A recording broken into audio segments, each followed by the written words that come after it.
Good morning, warriors. We were discussing about what laws, what tax, why tax, who can levy tax. Yes, that is the discussion we ended with yesterday class. We tried to understand who can levy taxes. We came and said that normally the authority to levy a tax is given under something called as Constitution of India. The Constitution of India will come and decide as to who can levy a tax, and Constitution of India gives and collects power only from authority of law. So only an authority of law can levy or collect taxes when it comes to India. Anywhere else you have to look at their constitutions in order to make sense out of things. Yes or no? Yes, this is what we ended our discussion yesterday. Let's take back our article once again and see what does the article say before we jump into the next things. Yes, it says article number 265 of the Constitution provides that no tax shall be levied or collected except by an authority of law. Yes, now I notice a line very carefully. It says no tax shall be levied or collected except by an authority of law. My question to you is like this: had one of the two words not been there, would the line still make sense? Would the line still make sense? Read the line once again. Assuming I say the wordings no tax shall be levied except by an authority of law, is the meaning still understood? Yes. Second, I come and say no tax shall be collected except by an authority of law. Is the meaning still understood? Yes. Still we have both the words. Something seems wrong. Yes. Which means something about that will not make sense if you don't have both the words. What is that will not make sense? What if I just put levied? Will the intention not be served? It will still be served. What if I put only collected? Will the intention not be served? It will still be served. Then why are we spending so much time on this? Why are exactly we having two words on this?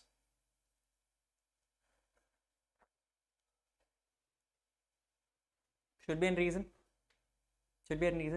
Let's think about it once again. Assuming that I put the line as no tax shall be levied except by an authority of law. What power are you giving them? To levy the tax. So Modi Sarkar comes and says, starting tomorrow you have to pay 40% tax to me. You have to pay 40% tax to me. You say, good job. 40% tax. I will pay you 0. I'll pay you. Why? I'm coming and saying, sir, you have the power to levy. Don't have the power to. You go levy. You put 100 also, I don't care. I will not pay you single rupee because I don't think you have the power to collect. If you don't have the power to collect, I don't have the responsibility to pay. Agreed. Intention got defeated. Yes. Think the other way around. They come and say no tax can be collected except by an authority of law. Now you are giving them powers too. Modi Sarkar comes to you one day and he comes and says 40% tax. He stands on your door, comes and says pay me 40 rupees. You give him 1 rupee. He's like, I'm not a beggar, I'm asking you for tax, give me. You say, no sir, this is what you deserve. He says, no, I said 40, no. And I'm asking a simple question. Who gave you the power to say 40?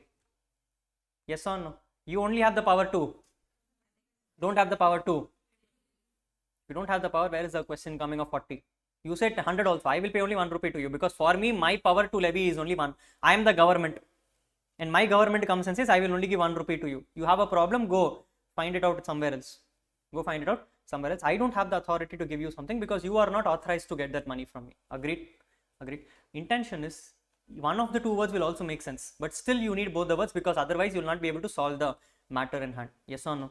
Yes. Laws are drafted that way. You cannot leave an open-ended law. If you leave an open-ended law, people will play around things. That is what we discussed in yesterday's class in detail. Yes, the role of a CA is there only. To find out what is missed out and then to make sense out of things which can help you do things in your favor. Yes, that is why I told you today's class we are going to draft laws. Yes, I'm going to tell you what kind of problems will create if you don't be clear on what you're talking about. Yes, that's today's class. Today's fun class is going to be all that. You're going to draft a law with me. In the sense that you will draft the law, I will write the law. And then I as a CA will come and object to whatever you have come and said and tell you what is wrong about your law. Yes, that is when you will realize what exactly are you reading right now. And that is when you will realize how difficult it is to create one single law. Yes, that is when you will start appreciating why company law, why LLP law, why income tax law, why some other law, etc. and all. Okay, we will do that today.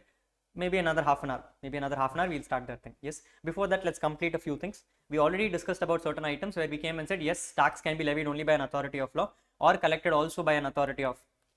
If you want to create a tax, you need to first understand whether who should have the powers to do it. It can either be the union list or the state list or the income tax is sitting under union list. Agriculture income tax is sitting under GST, sitting under concurrent list. Clear with the background? Yes. Now we'll follow up and get into more specifics. We started with law, then we started with tax. Now we still discussed about tax only. Now we are getting into two specifics of tax, which are two items. One is direct tax, one is indirect tax. Yes. Questions to you are like this. Rahul, how do you classify some item looking at it as direct tax or indirect tax? I give you one thing and I tell me whether it is direct or indirect. How do you classify it? What is your underlying assumption? GST is how? You're not? What is directly paying? Supplier, huh? Okay, so if you are paying it to the supplier and supplier is paying to the government, that is called as indirect tax. Okay. Have you heard about this thing called customs duty? What happens in customs duty? Okay, customs duty is basically paying duty on an import. You bought a product, you imported a product. On this product, government is saying pay me customs duty. Direct tax, indirect tax. Indirect tax, who's paying? Who bought? Where is the supplier? Did you go and ask the foreign person to pay the tax? Whom did paid? You paid. How is custom duty indirect tax then? Something is wrong. Anything else? How did you decide whether GST is a direct tax or indirect tax?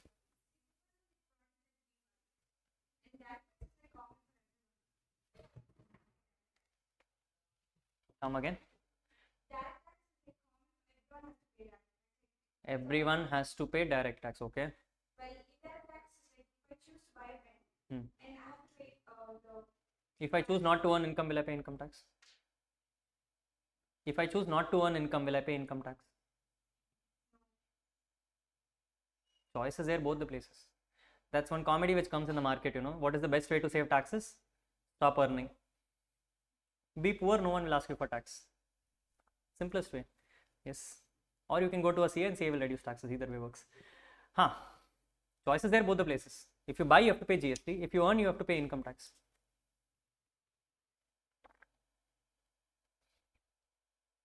What is the underlying assumption? How did you decide the GST? Okay, income tax is what?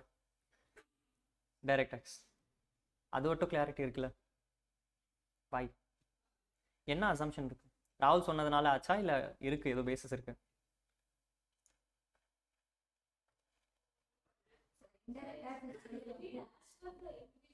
One second.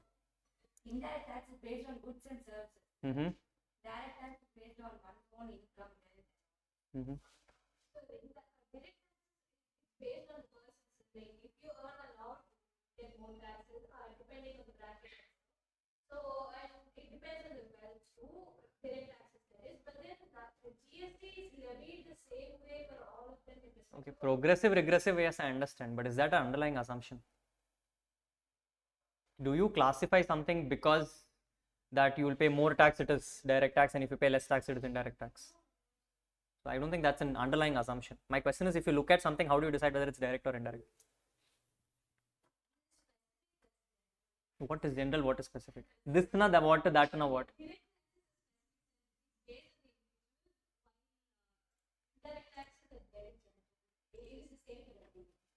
Again, you're trying to be progressive and regressive here.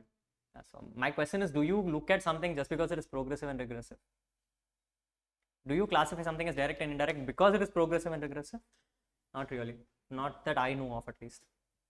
So you cannot classify something. See, that it's like saying what is a company and what is the features of a company.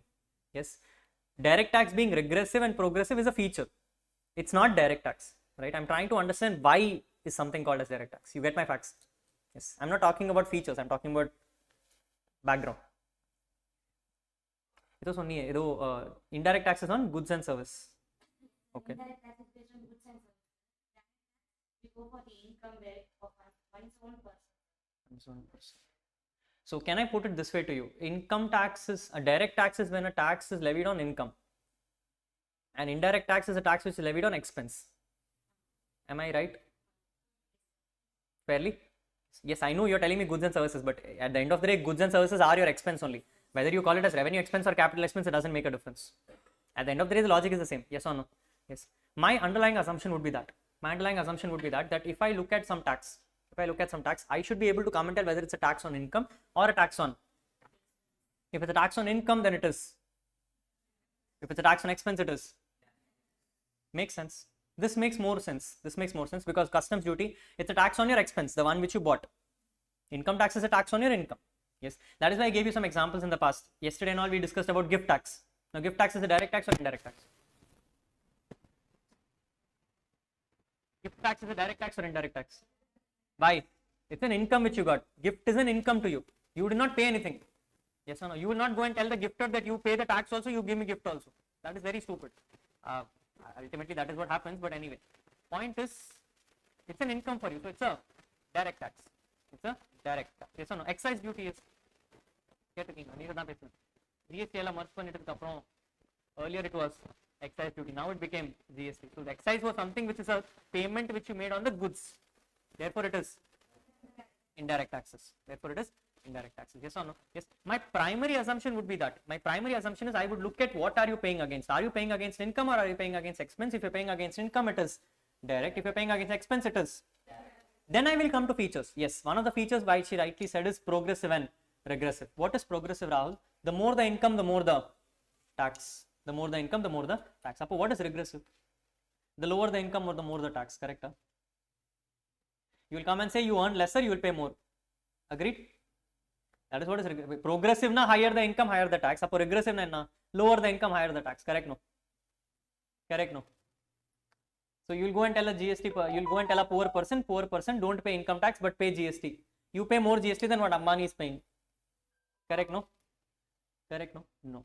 Regressive does not simply mean that lower the income, higher the tax. Regressive means regardless of the income, same the tax. Regardless of the income, same the tax. Ask yourself a simple question. Today I am teaching you right now. Maybe I am earning 1 lakh, 2 lakh rupees. My income tax will be, let's say, 5%. Ambani is earning 5 crore rupees. Will he pay the same 5%? He will pay higher. That is progressive. The higher the income, the higher the tax. But at the same time, Rahul is also wishing that Rahul wants to buy iPhone 15 Pro Max. Ambani is also wishing that Ambani wants to buy iPhone 15 Pro Max. Both will pay same GST. Yes? Or will they come and say, no, because Ambani is earning more, he will pay more GST. It will happen such that Rahul will pay same GST as Ambani, even though Rahul is earning poor income than Ambani. Correct? Not correct? Correct. In that sense, what is happening? Regardless of my income, my GST remains the same, and therefore it is called as regressive. Agreed? Yes. Tell me which one of the two widens the equality gap. Indirect tax, obviously. Yes. Because you're going to pay the same tax, whereas your incomes are different. In which case, what will happen? Your income will even fall, and his income will keep falling. Automatically, what will happen? The gap will still widen. When it comes to income tax, what will happen? He has higher income, I have lower income. I will pay lower tax. He will pay higher tax. We'll almost come. I'm not saying we'll actually come same, but we will almost come to that position. Which means the gap reduces when it comes to direct taxes. The gap increases when it comes to. That is what is called as progressive and regressive. Makes sense now? Hello?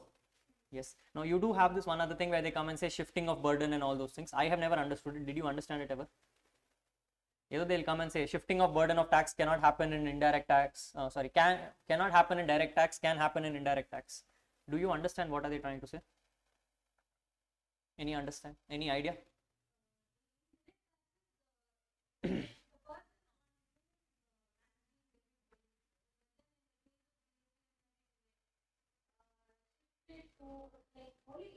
It's either that our ultimate consumer that's paying the GST, or we can keep set-offs and maybe We'll keep set-offs. which means we you aren't bearing the burden of it. Sure about that? Are you absolutely sure? Or have you read it? That's what I'm asking. Are you sure or have you read it? Yes, sure. Okay. I'm going to give you an example. Tell me what is happening. Okay. Imagine an example where Rahul is a part of Pragya. I am, but there's nothing to imagine. Point is, assume that Rahul is a part of Pragya. Yes. Now it has so happened that Pragya has reached out to you and Pragya has come and said, since you're joining inter classes, you have to pay me how much? 53, yeah? Sorry, okay. So Pragya has collected 53,000 rupees from you. Income for Pragya, not an income for Pragya. Income for Pragya. Now, assuming the tax rate on Pragya is 10%. I'm making it very clear, assuming. This is not the rate. Assuming the tax rate on Pragya is 10%. How much will Pragya pay? But will Pragya pay 5,300? No, because Pragya will come and say, see, I'm receiving 53,000 from students, but I also need to pay my faculties. Yes, hypothetical number, don't sit and calculate. Hypothetical number, assuming Rahul comes and tells Pragya that if you are earning 53,000 from students, 8,000 comes to me. I am telling hypothetical number. Inga ukkanthittu Rahul students are 70 students, 8,000 into 70, Rahul will earn pandrare, nothing. Okay, hypothetical numbers. We don't get paid by the profit sharing, we get paid by ours. So it never gets computed. Point is, assuming 8,000 is what Rahul is asking. Assuming 8,000 is what Rahul is asking. What will happen? What will happen? Pragya will come and say, okay, I have to pay 8,000 to Rahul. Therefore, my income is now 45,000. So now Pragya will pay tax on 45,000, which is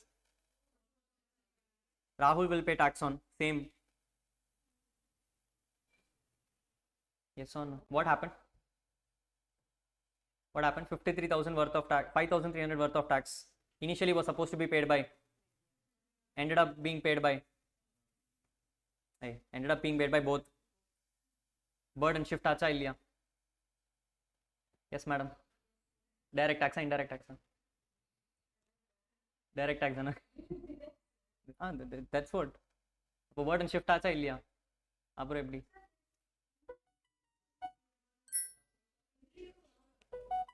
indirect டாக்ஸ்ல தான் burden shift ஆகணும். இது ஆச்சே, அதான் சொல்றேன்.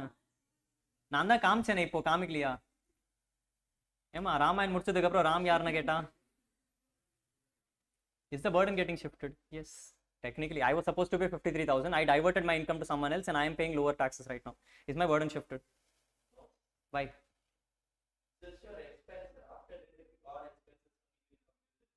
Adanda. So I was supposed to pay 5,300 initially.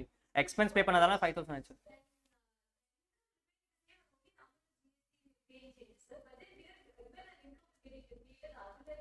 How does it matter? Are you concerned about your income or are you concerned about your tax?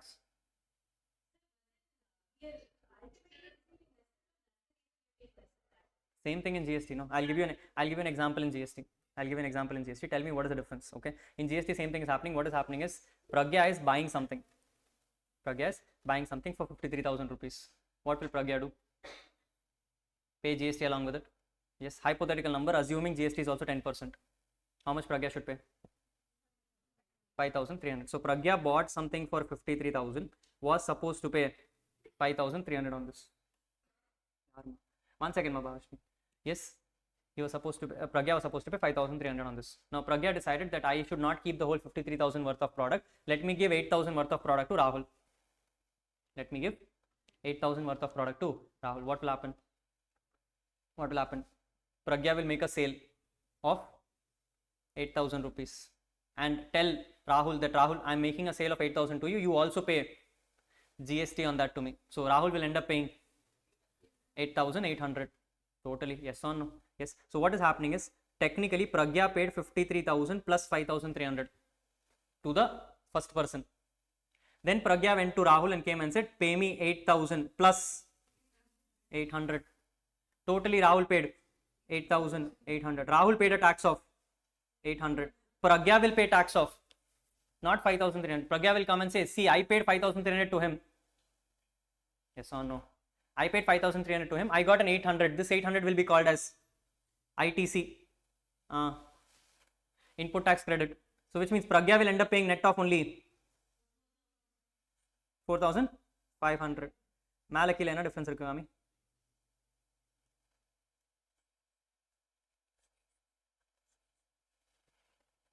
சொல்ல பார்ப்போம். The only difference I can notice is that in direct taxes I pay tax on income. Here indirect taxes I pay tax on. அது தவிர burden shift ஆச்சா இல்லையா?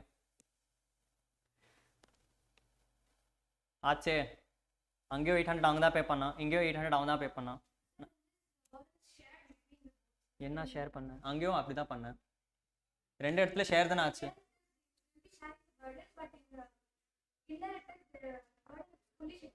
ஆகலையே, நான் 800 தானே transfer பண்ணேன். See, understand ma, in indirect tax also what did you say? I will only pay indirect tax on consumption. How much did I give him? 8,000. How much GST is going to pay on? 8,000. மிச்ச item நான் என்ன பண்ணேன்? நான் தான் use பண்ணேன். அதனால நான் வச்சிருக்கேன். See, when you bought products worth 53,000, did you come and tell him that I want to use the whole 53,000 as further sale? You told what? I want to only sell 8,000 rupees. Correct? No. Pragya can also do the same thing. No, direct tax le, Pragya can come and say 53,000 what I receive from students fully will go to Rahul. What will happen then?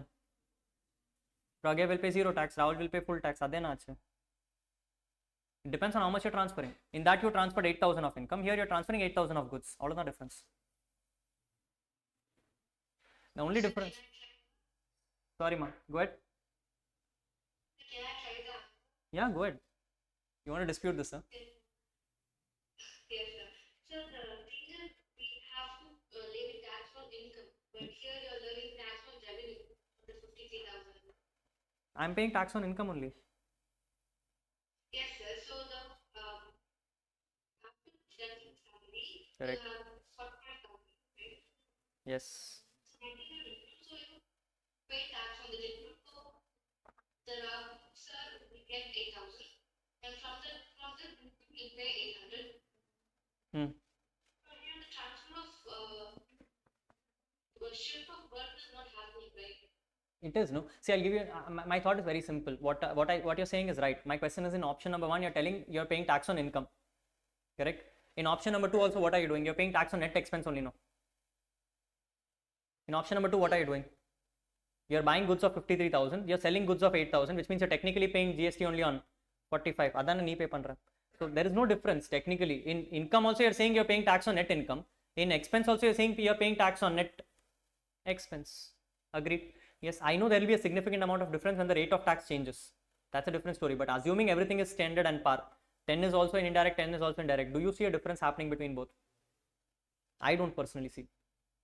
Correct? No. The only difference which I see is மேலே it was income, கீழே it was expense. அது தவிர என்ன difference இருக்கா?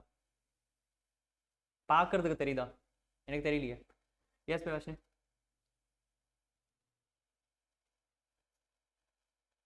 Yes, sir. Convinced? I can convince people, that's okay. It may be wrong, but I will convince people. See, point is, in ICI study material, yes, they do come and say that GST lets you shift burden. GST lets you shift burden, but in all practical angle, if you notice like this, there is no shifting of burdens happening. Yes, because both the people are shifting burdens. As long as you can claim something as an expense, it is enough for you to shift your burden. It is enough for you to shift your burden. Agreed, not agreed? Yes. So I personally, if you come and ask me, my personal opinion is that when it comes to direct tax and indirect tax, there is only two differences. Difference number 1 is that when it comes to direct taxes, it is on income. Indirect tax is on. And second difference is that indirect tax is progressive, indirect tax is regressive. அது தவிர shifting of burden bookல இருக்கு, logically not right. Logically not right. That is what my personal opinion is. Yes. If you can dispute it, tell me what is wrong in this computation. I don't know. எனக்கு பார்க்கும்போது இந்த கம்ப்யூட்டேஷனில் எதுவுமே தப்பா இல்லை. I cannot see a difference per se. Maybe yes, you may come and say, Rahul, prove 1 is equal to 2 அந்த maths எல்லாம் நீங்கள் பண்ணுவீங்களா, அந்த மாதிரி சினாரியோ மட்டும் போட்டு பாருங்க. I don't think I have made any mistakes per se in the computational mechanism. If you feel like you have a challenge, feel free, go home, try all ABC plus analysis and all and give me back. எனக்கு தெரிஞ்ச வரைக்கும் there is no problem here. Yes. But yes, from exam perspective, if they come and ask you who can shift a burden, the answer is indirect taxes. Who can shift burden? Answer is indirect taxes. Exam perspective alone. Yes, market perspective, both can shift burdens. Both can shift burdens.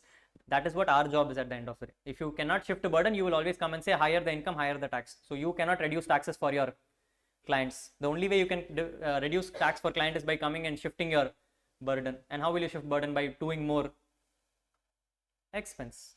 By doing more expense, obviously legal expenses. Legal expenses. That is what the thought is. That is what the thought is. To understand what kind of legal expenses you can claim in order to reduce taxes and shift the burden is what your responsibility at the end of the day is. Yes or no?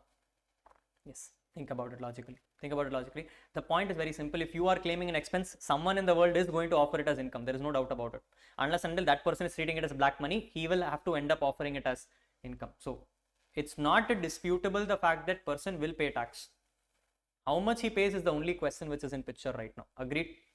Agreed? Yes. That's what my thought is. You have a dispute, you want to go by the book, go by the book. Practically, you will not be able to prove it to anyone. I can guarantee you that. Practically, prove it, there is a shift of burden not happening in direct tax. I can come and prove it is happening here. Clear case. Okay. Hello. Yes. Okay. I'll give you some scenarios. Tell me whether it is direct or indirect tax. Okay. Yes. Yes. VAT. VAT. Value added tax, ma. VAT. Huh? It's an indirect tax. It was subsumed into GST later on. Yes. Customs. Property tax. Property tax. Sure. What is property tax?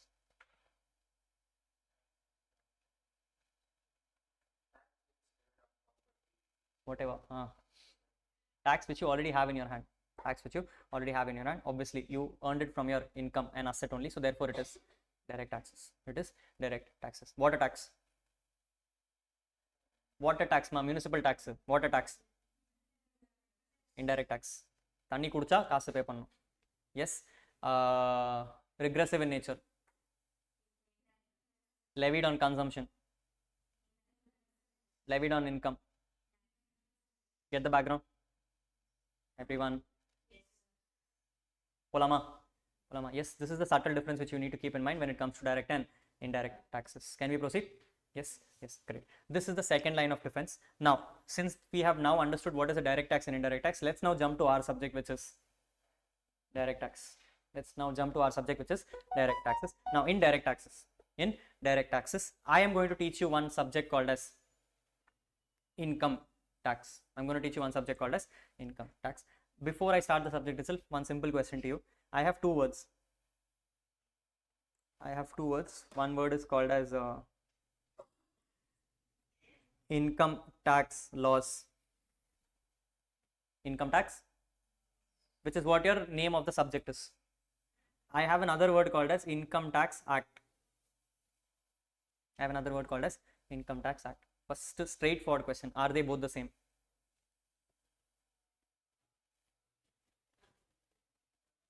You see, first two words are same only. Problem is here only. This is laws, this is question. Are they both the same? Sorry?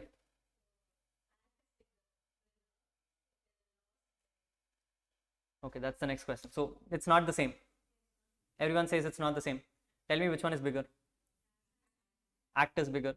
All convinced. Anyone says laws is bigger? No one? Not even 1%. 100% sure. One more opportunity. No? No, laws is bigger. Income tax laws is bigger than act. See, this is where the problem is. Understand, yesterday's discussion was saying law means what? And I said law means rules and regulations. So any rule and regulation you make is a law. What and all you prescribe will be an act. Yes or no? Yes or no? I'll ask you a simple question. Government says pay 30% tax. Is it a law? Pay 30% tax. Is it a law? How to pay 30% tax also is a law. Hello? Yes. To pay 30% tax is a law. How to pay 30% tax is also a law. Now, understand and tell me, do you think Nirmala Sitharaman has to come and tell you how to pay tax? He will only come and tell you, pay tax. So, she will come and put it in the act saying pay 30% tax. Now, you will come and say, I am ready to pay 30%, but you have to tell me how. For that, how you have to prepare something called as rules. Will Nirmala ma'am come and tell about rules? Nirmala ma'am will not. Someone else will do it, but it is still a law. So which means act is bigger or law is bigger? Law is bigger. You understand? Yes. It is actually the other way around. The laws is the umbrella. The laws is the umbrella. Act is a part of the law. Act is a part of the law. Hello. Yes. When you read your foundation, you would have left something called as Companies Law. In that, you would have learned something called as Companies Act. What else did you learn? You would have also learned something called as Companies Rules. You should have also learned something called as Companies Rules. Adhe mari Contract Act. But actually you say Contract Law. Contract Law kula you read Indian Contract Act 18. You also had Contract Rules 72. You also had case laws, Solomon versus Solomon, Carlyle versus Carbolic Smoke Factory, Balfour versus Balfour. வேற அவ்வளோதான் படிச்சிங்க. சரி சந்தோஷம். Yes, laws also comprises of your case laws. Laws also comprises of your case laws. At the end of the day, understand, no? Nirmala ma'am told what to do. Someone came and said how to do. You came and said I don't want to do. If you want to fight that, you also need a judge. You also need a judge. Judge will give you case laws. That is also a law. Yes or no? Now look, if judge comes and says this is how you should do it, and you come and say no, I don't care what you are saying, will it agree? No. Is it there in the act? No. But still you have to do it because judge has come and told it. Yes or no? So that is also one law. Hello. Yes, yes. So when it comes to income tax laws actually comprises of 5 items. Income tax laws comprises of 5 items. First item is Income Tax Act 1961. இது மட்டும் தெரியும். Income Tax Act 1961. What else is there, Rahul? We have Income Tax Rules 1962.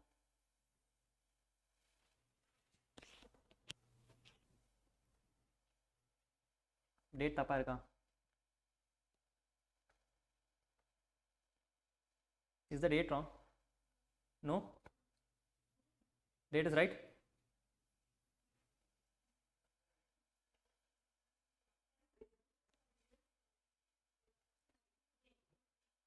Okay, date is right. Date is right.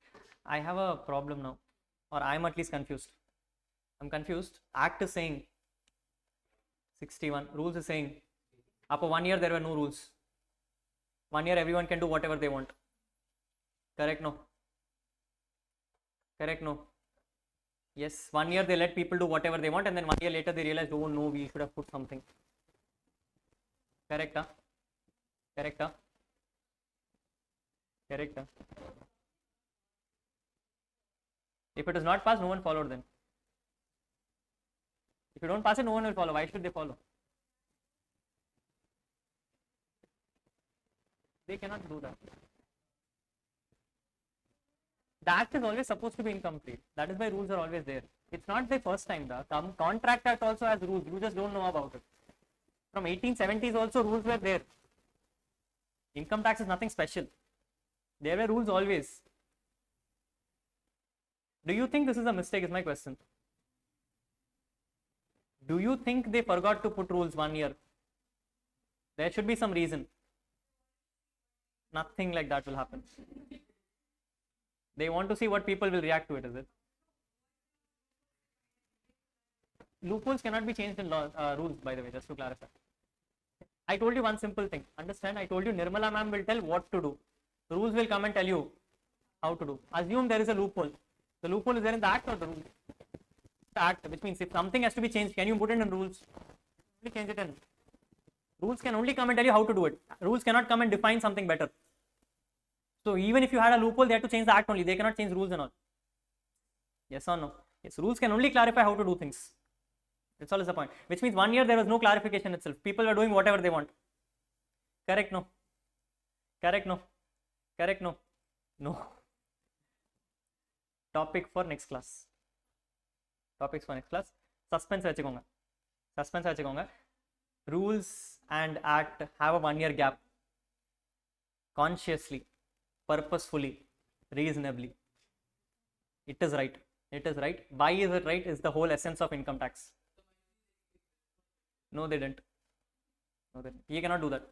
Cannot do that. You cannot give retrospective effects and all. Rules it is only prospective. See, my point is, if they had to do retrospective, they could have put the rules name also as income tax rules 1961. No. Why did they have to put it 1962 and say retrospective from 1961? That's stupid. Consciously, rules are from 1962. Consciously, act is from 1961. There is a reason behind it. There is a reason behind it. A very good reason. You will understand. For you to understand that reason itself, you will need to understand the subject first. Okay. That itself will take 2 days for you. Okay. So we'll get to that. We'll get to that. Point is, understand, this is a special thing which happens only in income tax. Doesn't happen everywhere. Okay, you will come and say me, Rahul, apo Companies Act like Companies Act and Companies Rule or year maradu. Companies Act will be 2013, Companies Rules will also be 2013 only. GST Act will be 2017, GST Rules also will be 2017. Income tax alone is special. Income tax alone is special. We play a different role altogether. So our speciality requires us to have 1 year gap. Requires us to have 1 year gap. Why that 1 year gap? We will discuss. We will discuss. Right now I will not tell you. Let that suspense happen. Let the suspense happen. Go die in suspense. Tupakila solvangla. Yes, adhe mari da irukum. Yes, rules and act. Rules and act. Third item which we have is something called as circulars. Ketricking law. Ketric norm. Next you have something called as notifications. Idu ketricking. Yeah, idu mattum ketricking. Adho kekla. Rendu onnu dhaan. Then we have something called as case laws.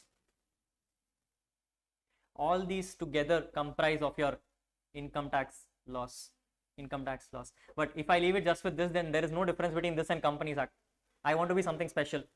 I want to be something special. My speciality is that I don't just have Income Tax Act. I now have an additional item called as Finance Act. So which means when you are going to read income tax laws, you are going to read 2 acts. One is Income Tax Act, one is Finance Act. One is Finance Act. For your exam, the Finance Act is 2023. For your exam, the Finance Act is 2023. Why, Rahul, is it not 2024? It came just now in February. It came just now in February. Implement every Finance Act is applicable for 1 May and 1 November. So Finance Act 23 was applicable for May 24. So it is applicable for November 24 also. It is applicable for November 24 also. Hello. Yes, sir. Yes. So for you, Finance Act 2023 and Income Tax Act 1961. Apo you will come and ask me, Rahul, Apo Finance Act 2022, Finance Act 2021, adala padikka thevilla. That is already there in income tax itself. That is already there in income tax itself. Understand, since 1961, income tax has never been amended. Income tax has never been amended. Every year what happens is one Finance Act will come and Finance Act will make changes in income tax. Finance Act will make changes in income tax, which means technically if you open the income tax 1961, you'll only find the provisions of 1961. You'll only find provisions of 1961. Apo Rahul, how to read the updated income tax? You have to read Income Tax Act 1961, Finance Act 1962, Finance Act 1963, 1964, 1965, 1966, 67, 68, 69, 22.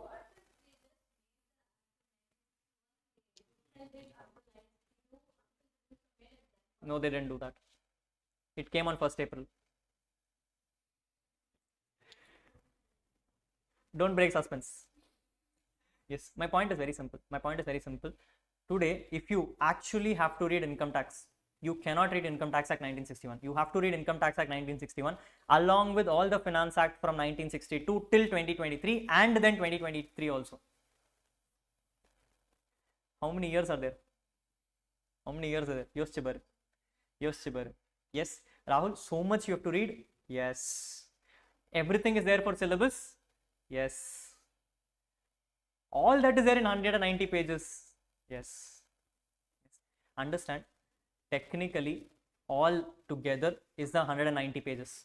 All together is the 190 pages. The only thing is that what would happen is till Finance Act 2022, what amendments came are all in black. Finance Act 2023 alone is in green. Alone is in green. So in my book, that is how it works. That is how it works. Everything till prior attempt will be in black. This attempt will be in green. And I already gave you this warning. If you don't clear November, next May, this green will become, you will get new. Next year I'll come and say this is not Finance Act 2023, this is Finance Act 2020. அப்படிதான் போகும் அப்படிதான் போகும். Yes, it changes every year. Changes every year, which means the one thing which you can be sure about is what black you have plus what green you have will be last year's black. Correct? No. Yes, what black you have today is still last year's black plus current year green is altogether next year's black. The next year you have further greens. Next year you have further greens. If you can remember that much, enough for you. At the end of the day, if you clear November, nothing will worry. November clear ஆகலன்னா தான் பிரச்சனை. That's a different topic. கடைசியில பார்ப்போம். Yes or no? Yes or no? Right now, in your exam, Rahul, what is there? You have Finance Income Tax Act 1961 along with all the Finance Acts updated till 2022 plus Finance Act 2023. Plus Finance Act 2023. Makes sense? Hello? Can we proceed? Yes. Now, you have so many things. My question to you is very simple. Rahul, who passes what? Who passes what? Income Tax Act, Finance Act, passed by?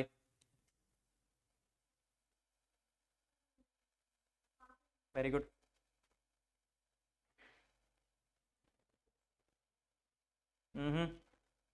Income tax rules.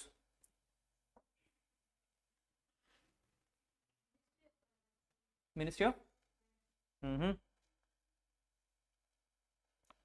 Circulars? Hey, I'm not telling you it is right. நான் சும்மா எழுதுறேன். கன்வின்சிங்கா எழுதுறேன்னா கண்டிப்பா தப்பா இருக்கு. Income tax department करके nothing is there. There is nothing called income tax department. Next, circulars. Shoot, it's okay. Everything is wrong only. Next. Circulars. Quickly. Ditto na மேலே ஓட ditto கீழே ஓட ditto கீழே ஓட ditto. Okay, MOF. இது mother of affairs. இது என்னது? What is this? Acha, Ministry of Finance, sorry. Case laws? Hey, this at least you should know. Buddy. This I am right. This is okay. Understand, in civics you would have learnt very long back. That you have something called as 3 bodies of government. Legislative body, administrative or executive body, and judicial body. Yes, that is the best way to understand this. My question is, Rahul, which of this is a part of legislative body? This forms part of your legislative body. And legislative body, yes, is passed by parliament. No doubts. Yes, but understand, when it comes to parliament will have everyone here. All Lok Sabha members are sitting, all Rajya Sabha members are sitting. Yes or no? Yes, every person is sitting there. Every person knows income tax, correct? Every person knows income tax. Every person knows how to draft laws. Correct? Not correct? No. There should be some special person inside them also. That special person is called as Ministry of Finance. Yes, but understand, when you say Ministry of Finance, it means the ministry is handling all finances. I am talking about income tax. So which means Ministry of Finance itself is a very big ministry. They also need a special body relating to income tax. That special body is called as CBDT. Yeah, last 2 words you know. Last 2 words is direct taxes. The second word is, it's Central Board of Direct Taxes. It is Central Board of Direct Taxes, which means whenever you create a law, legislative body will create the law in the form of act. In that act, they will not come and tell you how to do things. For that, CBDT in income tax will come and create a rules. To answer those rules and act properly will then come circulars and notifications, which means this also will be passed by. And after you have done everything, if you are not happy, you will go and fight in a, which will be done in laws. Case laws, which means the next 3 items which you see are administrative or executive body, and final one is judicial body. Hello, which one is superior, Rahul? Which one is superior? Which one is superior? I think one thing everyone is clear, administrative is not superior. Yes, sir. Yes. It's either judicial or, tell me, legislative is superior. Everyone? Judicial is superior. Okay, what should we do? Padi class inge, padi class ange. You learn laws with me, you learn case laws with me. The answer is both. The answer is both. Understand, there is one other thing which you learned in civics. There is three things. One is called as lawmaker. The other is called as law enforcer. So power rangers poitu irukku. This one is law.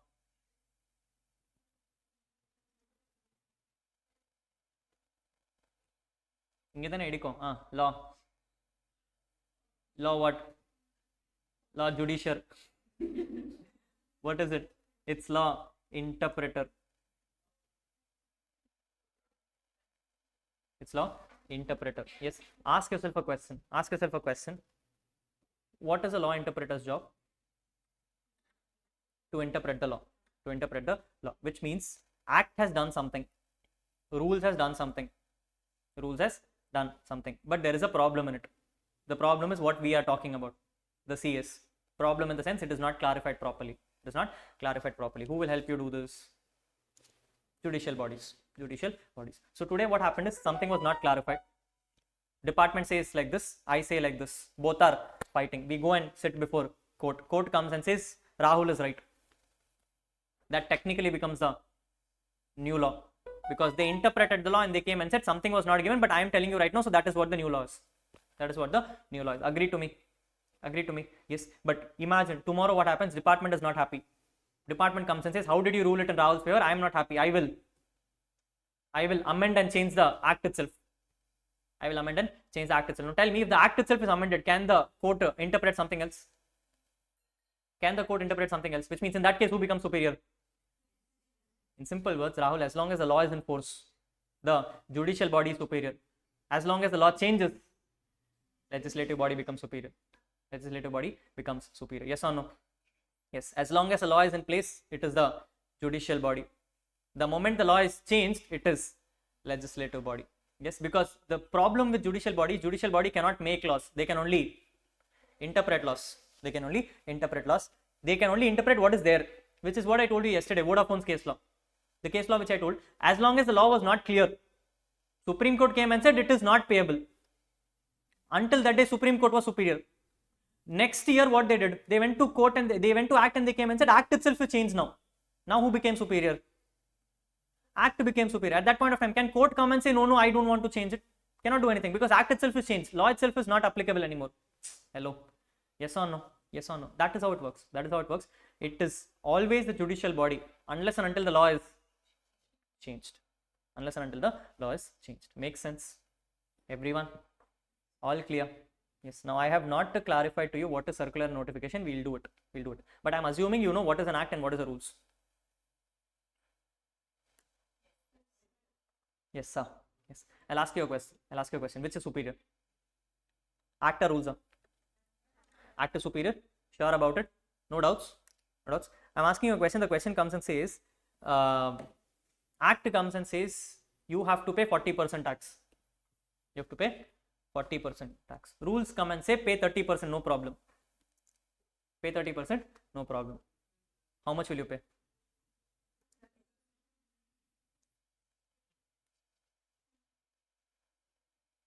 Seri ulta vechikalam. Act is coming and saying pay 40% tax. Rules comes and says pay 60% tax. How much will you pay? Sure, you will not pay 60. Pay whatever is beneficial to you. My next question then will be, you is whom? Department or assessee? Beneficial for him is 60. Beneficial for you is 40. What will you pay? He is also human. You are also human. Which human is superior now? Question straightforward. Rules are saying something different from an act. Will rules prevail? No. I told you one thing very clearly. Who created that? Parliament did it. Yes, the ministry is a child of the parliament, or is it superior than parliament? It's a child of the parliament. In that whole in the whole parliament sits one ministry of finance, which means they are a small child of the whole parliament. Can the child come and say, I know better income tax than income tax itself? They cannot do that. They cannot do that. Rules will become superior over act. See, that is what I'm telling you. Don't break the suspense. It did not come a year later. Came in the same year. Sorry? See, the thing is, rules are not implemented, right? Rules is like today you notify, tomorrow it becomes applicable. There is no delay in it. Act takes time because act has to be passed. Okay, so the day when they decide rules has to come, the rules will come. There is no delay in that. Act takes time, which means in all practical sense, act could have been delayed. Rules cannot be delayed, which means it is well thought through that rules should be on 1962. I'm telling you right away. There is no mistake anywhere. Okay, let's not stick to it. I'm not going to give you the answer today, no matter what. Straight as solidra. Okay, if you break your head also, it will not come out. It will not come out unless and until you understand the subject, you cannot make anything of it. Okay, and today's discussion will definitely not have it. We will discuss it tomorrow. Patiently, we'll do it. That time you will appreciate it a little better. நான் இப்போ சொல்லட்டால கூட உனக்கு புரியாது.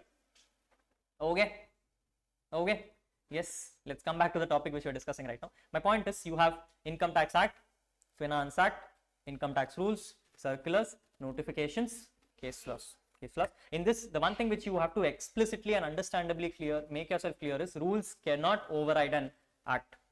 Rules are made by CBDT and can only follow what an act comes and says. It can only elaborate what an act comes and says, but it cannot go beyond the scope of what act comes and says. If it does that, the rules will automatically become ultra vires. Will become, what does it mean? They are exercising power beyond their liability. They're expressing a power beyond their liability. They cannot do it. They cannot do it. And the moment something is ultra vires, it automatically becomes void ab initio. It becomes void ab initio, which means it was never even there in the first place. It was never even there in the first place. You tell me, Rahul, will someone do it stupidly? It happens. It happens. It has happened in the past also, where rules unfortunately has defined something beyond what act itself comes and says. In that case, they have come and said, I'm sorry, these rules are not applicable. Go delete everything off. It is not permissible. Not possible. Has happened in the past. Has happened in the past. There are a lot of examples. Not much in inter, more in finance. More in finance, we'll discuss about all those things. Yes. Point is, you have an act, you have an rules. Rules are passed by CBDT. Circulars is passed by. Notification is passed by. Then you have case laws. Then you have case laws. One good news to you: the last one is not applicable for your inter syllabus. It has been moved to finals. It has been moved to finals. In inter, you don't have case laws. You only have case laws in finals. In inter, they made it very clear: no interpretational challenges. What ICA comes and says is the final law. What ICA comes and says is the final law. They will not give you any disputes. No this or that will not happen in inter. Final, they'll come and say, yeah, this or that, both are okay. Both are okay. So in final level, they'll come and say, I'm giving you this, but some case law comes and says otherwise. You can do whatever you want, your wish. Okay. For which they would have defined about 350 case laws in your finals. You have to read every single case law and go for final exam. But no, in a finals, direct tax is 100 marks. Yes, it is 100 marks. I'm actually very sad about why is income tax 50 marks in inter itself. That itself is wrong. The kind of syllabus which you have is not worth 50. Definitely worth 200 itself. Yes, you should have had 2 subjects for income tax itself. But anyway, your bad luck. Let's work with that. Okay. Yes, yes. What is circulars? What is notification? Something we shall discuss on a later time. Right now, this is what it is. This is what it is. Make sense, everyone? Hello? Yes, yes. Now, I have very clearly come and told you Central Board of Direct Taxes, which means it is only for income tax. Rahul, what if it is indirect tax? It will be called as CBIC. It is called as CBIC. Now, I, you know, it is indirect. What is C? Take a guess, wild guess. Commissioner. What is C? C is, it is Central Board of Indirect Tax and Customs. It is Central Board of Indirect Tax and Customs, because both are indirect taxes. They had to put it very clearly. Yes, Baki taxes and everything got subsumed and made into GST. So therefore they put it as Central Board of Indirect Tax and Customs. If it is companies, who is the ruling party? Central Board of Corporate Affairs, correct? It is ROC. It is ROC, Register of Companies. Register of Companies. There and all it is not central board. Here it is only central board. Yes. For your syllabus in direct tax, you will learn someone called as CBDT. In your indirect tax, you learn someone called as CBIC. CBIC. Facts are clear. Hello. Yes. Yes. இப்போதுக்கு law என்னன்னு புரிஞ்சுது. Yes. Can we now break everything one by one? Yes. Now the fun starts. Now we are going to create law. You are going to create law. You have to, for me to teach you what is income tax, I need to first create a different law with you. Then we'll do income tax. Yes. So today, Pragya Classes, November 2024 syllabus is going to create a new law with me. Okay. We are going to understand the whys, the whats, then create a law and then post it and implement it. Post it and implement it. Okay. Yes. I gave you so much background because I want you to keep that background in mind. Then only you will be able to create a law properly. All right. Yes. Yes. Yes. I'm thinking what law to create. Okay. Let's create a law. See, always to create a law, you need to have an underlying problem first. Or a problem in the solution. Yes. Maybe the problem which I'm facing right now is I don't know what is a fruit. There is a dispute going on. There is a dispute going on because every bloody time I go in the market, everyone comes and says tomato is a fruit or tomato is a vegetable. Yes, and this is a huge problem. This is a huge problem. So I found out an underlying problem. The problem is I don't know what is a fruit. So let's create a law called as Fruit Act. We'll create a law called as fruit laws. No problem. See, everything else is already defined. We need to find something new, no? Implement panna porona, everyone should view it also. Yes. So let's create a new law. The law will be called as fruit law. The law will be called as fruit law. Yes. For everything to happen, you need to first have a reasoning. My reasoning is very simple. I don't know what is a fruit. Problem identified. Problem identified. Let's make a solution. I have created something called as fruit laws. The first question I'll ask myself is, Rahul, can I create a fruit law? Can I create a fruit law? For me to do that, I need to go and check. I need to go and check Constitution of India. So I will go and run through my whole articles and check whether I can define something. See, this is not going to impact anyone. I'm just going to define something and tell whether this is a fruit or not. Is it going to take away someone's rights? Which means, can I do it? Yes. So then I'll go to article number 246. In article number 246, now I have to ask myself, Rahul, do I want this fruit law for India or for a state, or if there is going to be a fight between both? What do you want? You want it for the whole of India? So this will be done by union list. This will be done by union list. So I have gone and identified that yes, it has to be done by a union list. Now if I have to do it by a union list, which means there should be now a ministry. I have to create a ministry also. Now someone has to pass it. Yes. So someone has to create the law also. Now you are my ministry. What do you want to call yourself? Ministry of Fruits. Ministry of. Hey, put yourself a name. Big deal. Fruits. Apo you will not be Ministry of Vegetables. Food. Food. Then you can call it as Ministry of Agriculture, no? It's already there. Yes. So assume yourself that you are already a part of the Ministry of Agriculture now. It is all there is already a ministry. You are a part of Ministry of Agriculture. Hello. Yes. Now in Ministry of Agriculture, what will happen? Fruit alone is there, or everything will be there? So now you need to create a special board. Called it as Central Board of. See, you are the ministry. You tell me, I'll put the names. I don't mind. Central Board of Fruit Affairs sollama. Fruits and vegetables. Adha agriculture la appo. Fruit Affairs nu sollama. Konjam exciting ah irukku paakuradhukku. Central Board of Fruits na or weird ah irukku. Central Board of Fruit Affairs konjam power ah theriyudhu. Or maryada vechikalam. Yes, you have created a ministry also. You have created a ministry also. Yes, yes. Now you are going to start creating a act. You're going to start creating an act. The act will be called as fruit laws. See, in fruit laws, you need something called as Fruit Act, fruit rules, circulars, notifications. Hey. Who are you? Who are you? You are the legislative body. Will you create case laws? Is it important right now? Why are you wasting time on this? Yes, yes. We will not create case laws. We will create only act, rules, circulars, notifications. Yes, yes. Now we are going to create a fruit act. We're going to create a fruit act. Act is going to be called as where is my purple? Yes. So we are going to call it as fruit act 2000. Very good. This is my heading. This is my heading. A. What is the intention behind this act? To identify whether something is fruit or vegetable. Clear with me? Yes, this is what our underlying assumption is. This is what our underlying assumption is. Now we are going to create an act. We're going to create an act. Obviously, you'll put numbers. Yes, 1, 2, 3. What is this numbers called as? Very good. At least that's it. We call them as sections. Every time you create a numbering, it is called as section. Yes. So the first thing which you have is called as section 1. Section 1. What should section 1 comprise of? Define the act. Definition of edutone. It should have the name of the act. We call it as short title. The first thing, obviously, you have to come and tell what is the name of the act. Section number 1 comes and tells what is the name of that. What will you say? This act is hereby going to be named as Fruit Act 2020. Very good. Next. Edutone definition avanu unukku.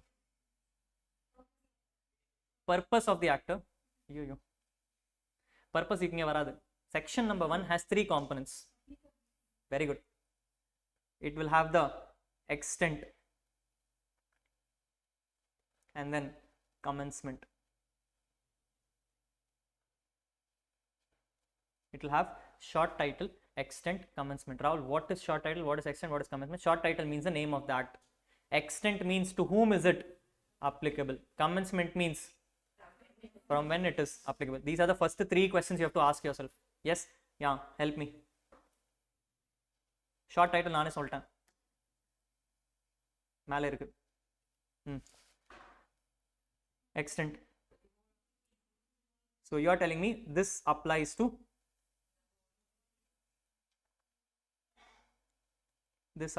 the whole of India. Clean? Clean, no problem. All clean. Okay, great. Yes. Now, if you were doing this discussion with me about 2022 and prior, I would have put something extra. I would have put something extra called including Jammu and Kashmir or excluding Jammu and Kashmir, because back then there was an article called 370 or 71 or something. 37 la ஆரம்பம் அதுக்கப்புறம் 0 1 வரும் தெரியல. Yes, point is that article used to always come and say that whenever an act is going to be implemented in India, a special permission from J&K has to be received, because J&K is still not clear whether it is a part of India or is a part of Pakistan or China. That is how it was. Therefore, what happened is every time we used to create an act, we used to get a special approvals. In 2022, Modi Sarkar came and said, I know J&K is my property only. I don't care whether Pakistan says otherwise. I don't care if China says otherwise. They removed the article itself.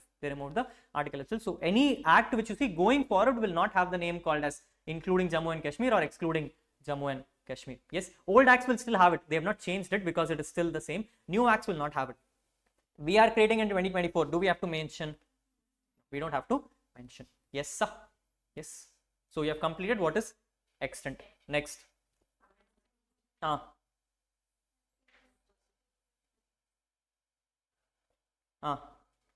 This act shall come into force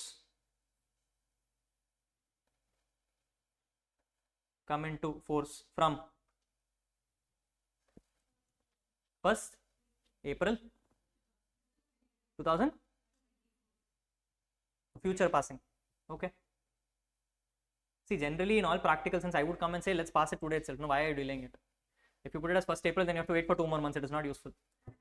We can do it today, but anyway, your choice. Maybe by 1st April, you would have completed the income tax subject with me, then we'll pass it together. Okay, and then I'll pass panu. Your choice. We are doing it from 1st April 2024. Section 1, clear. No doubts. Everything is actually clear. Yes, whatever written is perfect, no problem at all. Correct? Sure. Yes. Now comes my stories. These stories are going to irritate you, but you have to answer because you told me everything is right. Okay, okay. My stories are like this. My stories are like this. You created this act. Okay, after that you have written too many things and all. Everything is created.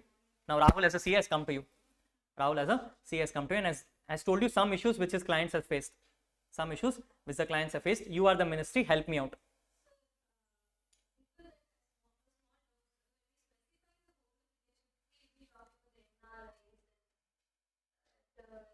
Am I talking about a person or am I talking about a location?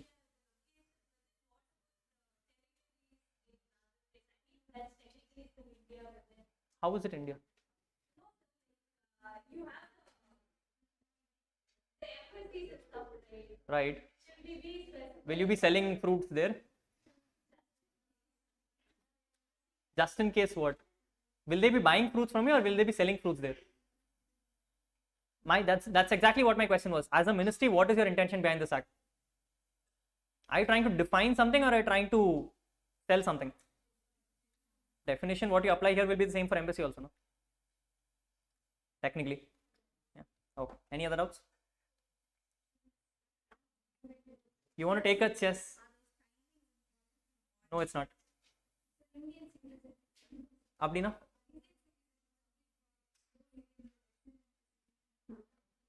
Do you want to do it for persons or India? Location உனக்கு வேணுமா இல்ல ஆளு வேணுமா? ஆளு வேணும், location வேணாம்.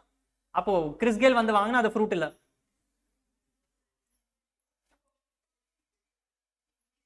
உனக்கு Chris Khel Justin Bieber எல்லாம் வாங்கி போனா சார் நீங்க என்ன வேணா வாங்கிக்கோங்க அது ஃப்ரூட் இல்ல சொல்லிடுற ஸ்ட்ரைட்டா. இல்ல அவன் கிறிஸ் கேல் சென்னையில வந்து வாங்கினா ஃப்ரூட் தான். அப்போ லொகேஷன் தான் முக்கியம். கரெக்டா போட்டிருக்கேன். Okay. Convinced everything is right. Okay. Look at my scenarios. Look at my scenarios. It so happened that Rahul came and approached you people as a ministry. Rahul came and approached his ministry and came and said, "Dear ministry, there is this very peculiar case which has come to me. There is this very peculiar case which has come to me. One of my very close clients looked at your act and has reached out to me with the following issues. He gave me a whole movie. I am trying to replicate the movie to you. Tell me where the issues are. Tell me where the issues are. You are the ministry. Sit and silently, patiently listen. Okay. The issue is like this. Very rich person resides in Chennai. One day when he was walking on the road, he found a new garden. Okay. And the new garden, when he opened, he went and he saw the place. The place had something new growing. He looked at the item. He could not realize what exactly it is. Okay, but then luckily you had created a new fruit act. So basis that fruit act, he came to a conclusion, this is not a fruit.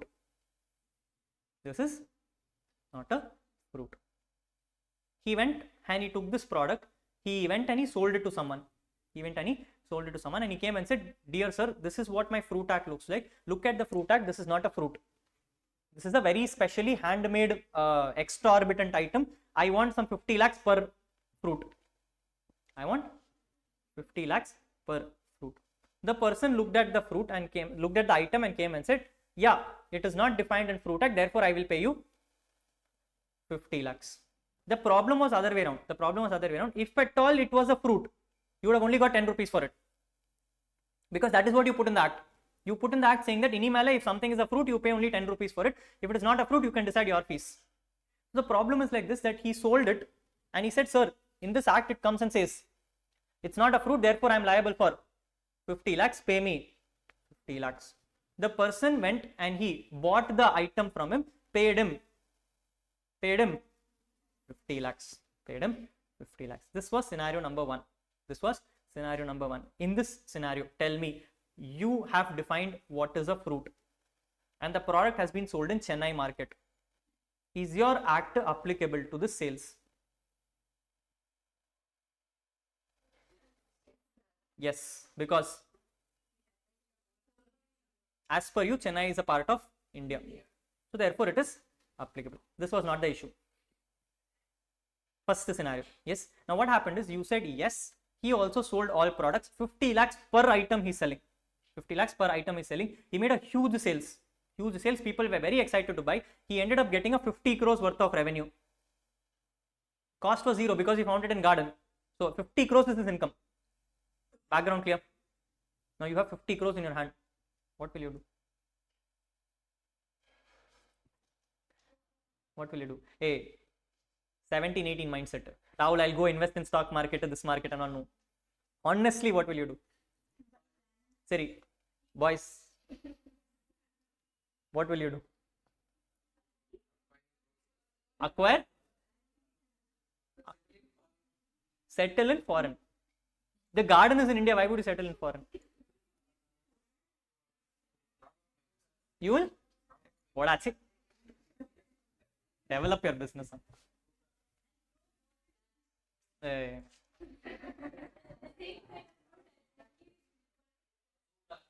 Greedy is greedy only.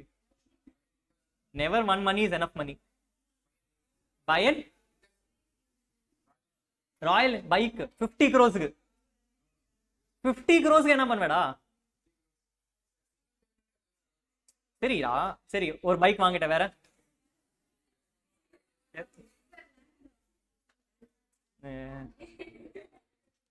Oh, you have 50 lakhs, you will try to develop the money only, you will not enjoy life. Some people will try to enjoy life, no? Enjoy, how will you enjoy life? I told you in the first class itself. If you come here for doing smart things, don't come to me. We will do all fun only. What fun will you do is my question. It's okay. Recording will not go out.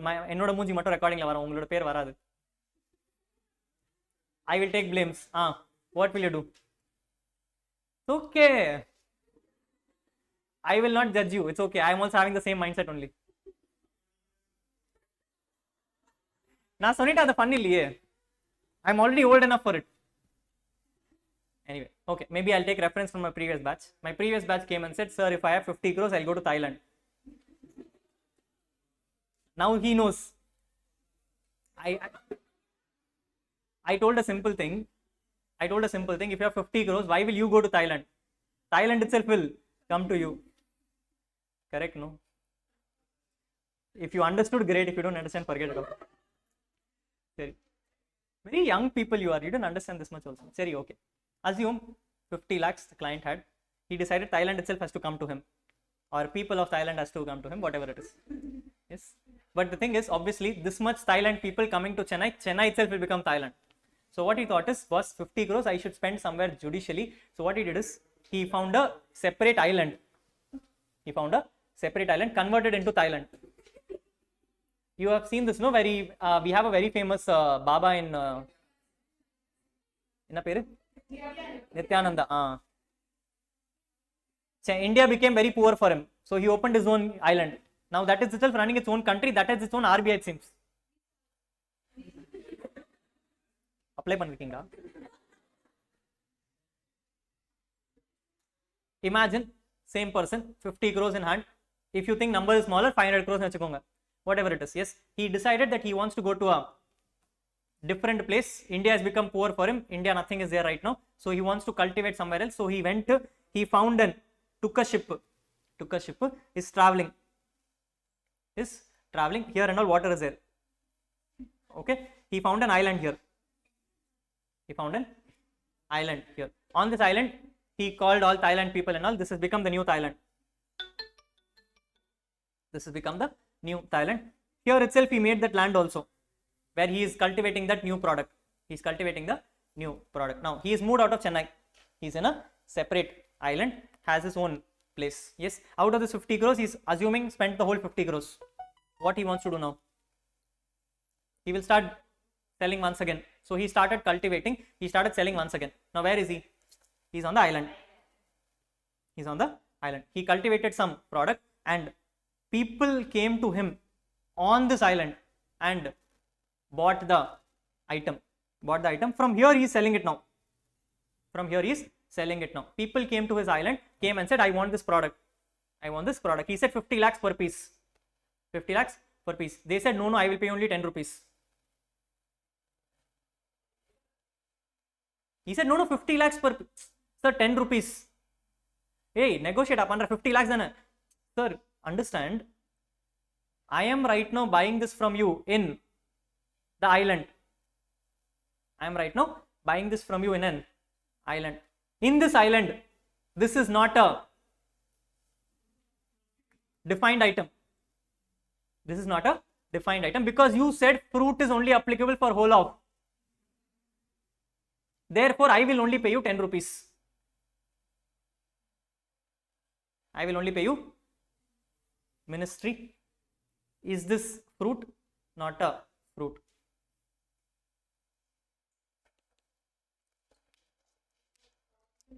How much should he get? 10 rupees or 50 lakhs?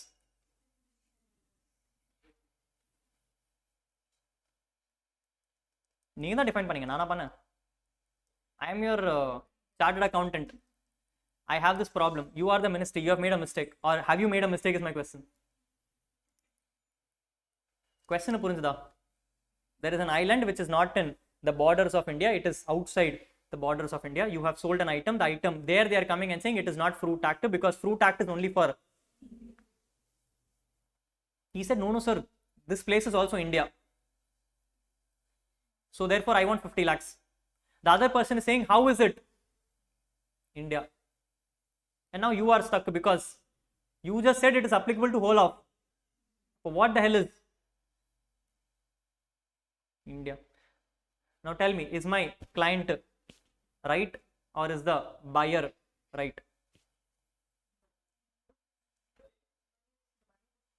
So because of a faulty drafting for you, buyer is now going to get only 10 rupees for this.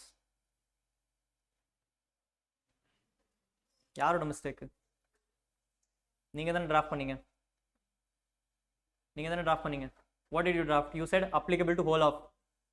இப்போ now you are itself coming and saying அது India இல்ல அதனால 10 ரூபாய் தான் இருக்கும். நான் எங்கடா எழுதுனேன் இந்தியன் வருஷன்? நான் எழுதி கொடுத்தேன். நான் சொல்லவே இல்லையே உனக்கு இந்தியன் வருஷன்.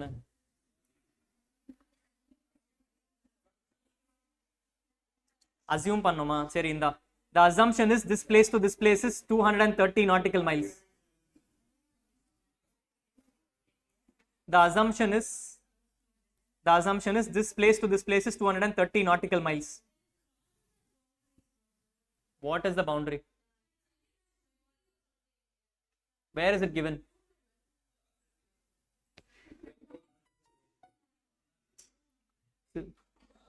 Where is it given? ஒருத்தர் 20 சொல்றான், ஒருத்தர் 220 சொல்றான். ஜியோகிராஃபி அவ்வளோ மாறி இருக்காது. இல்லை நீங்கள் வேற புக் படிச்சிருக்கீங்களோ? ஒருத்தர் சிபிஎஸ்சி படிச்சிருப்பார், ஒரு ஐசிஎஸ்சி படிச்சிருப்பாருங்க. ICSE would come and say, yeah, 250 no problem. Everything is our India only. State board will come and say, nautical miles na first என்ன சொல்லு, அதுக்கப்புறம் பேப்போம்.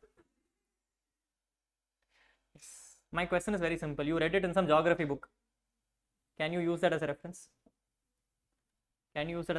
Can you come and say, yeah, India means what is defined in geography book? Correct, no? The problem which you have right now is you have told a word, but no one knows what is the word. You see where the issue is. If you think the issue is solved, no. Scenario number one. I'm holding the discussion. I don't know. You have to make a decision. You are the ministry. Tell me you want this case, you don't want this case. That's your choice. Okay. Issue number 2. The facts are going on. Now I don't care whether he sold it for 10 lakhs or 50 lakhs. Some negotiation happened. He's still earning money. Now he's become super rich. 50 crores became 5,000 crores.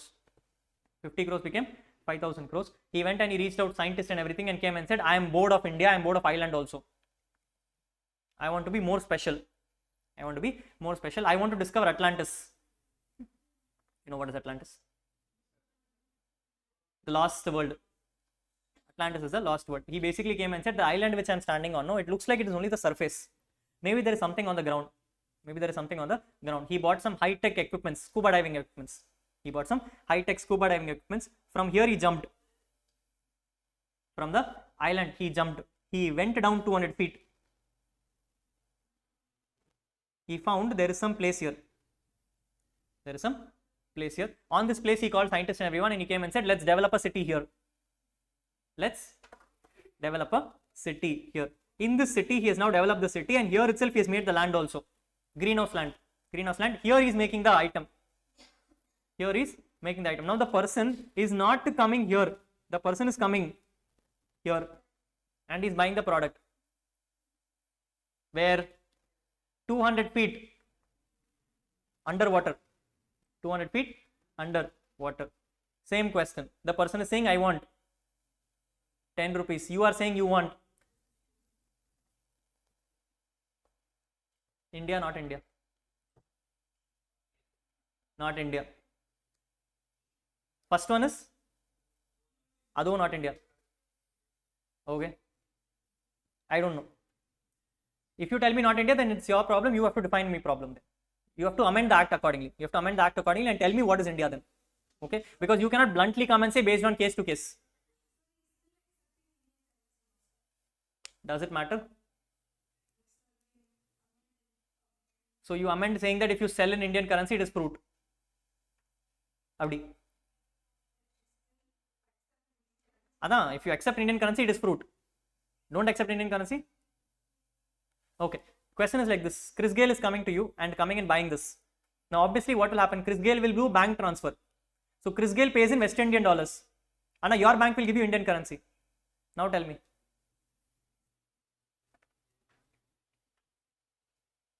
I don't think currency can be an issue. You cannot do that. Yes, currency maarada variation illa. Yes, yes. Scenario number 2. I don't know the answer. I don't know the answer. Yes. Some more scenarios. Okay. Now this person is living underwater. Now the person is living underwater. 5,000 crores he's made. He will be known by the market, not known by the market. Be known by the market. He'll also be known by terrorists. Yes. So what happened is a terrorist group found out that this person has developed a new item and he's making crores of money based on this. What will they do? Steal. They'll first kidnap the person itself. Yes. So what happened is there was a terrorist group which was currently sitting in Visakhapatnam somewhere here. Yes. The terrorist group took a scuba diving kit, came all the way to the underwater area. Kidnapped both the client and the items. They brought these items to Visakhapatnam. Now the problem is they are terrorist group, which means obviously they are not staying on the land. Where are they staying? Underground. They are staying inside caves, undergrounds. So what happened is here in Visakhapatnam they had dug a hole 100 feet down. 100 feet down. They are inside the cave. In that cave, what happened is the terrorists took the item which you made and tried to sell. Terrorist, the other person who bought it, came and said, I will pay 10 rupees. Terrorists come and say, no, I took so much efforts and bought it because that person is selling for 50 lakhs. He said, no, sir, I will pay only 10 rupees. He's like, what is the problem? I said, the problem is, sir, if you had sold it to me on the land, I would have given you 50 lakhs because the land is India, but you are underground. Underground is not India.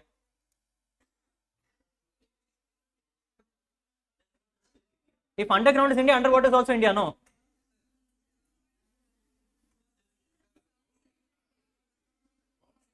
Hey, அந்த boundary கீழ தான இருக்கு.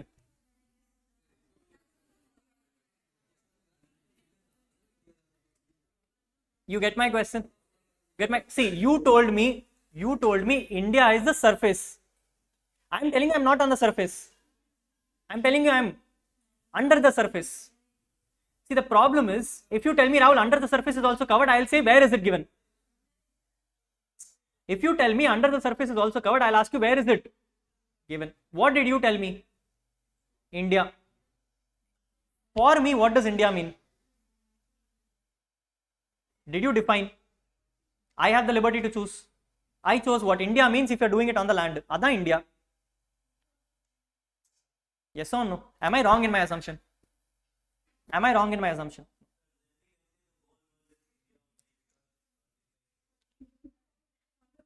Which is where I'm coming back to the point.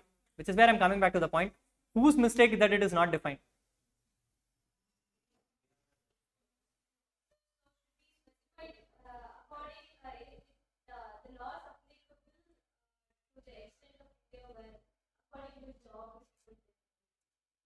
What is geographical territory? It's not given anywhere. That is the problem. No, if it was given, I would have not asked you. See, understand, the point is very simple. Now you are making certain decisions as a ministry.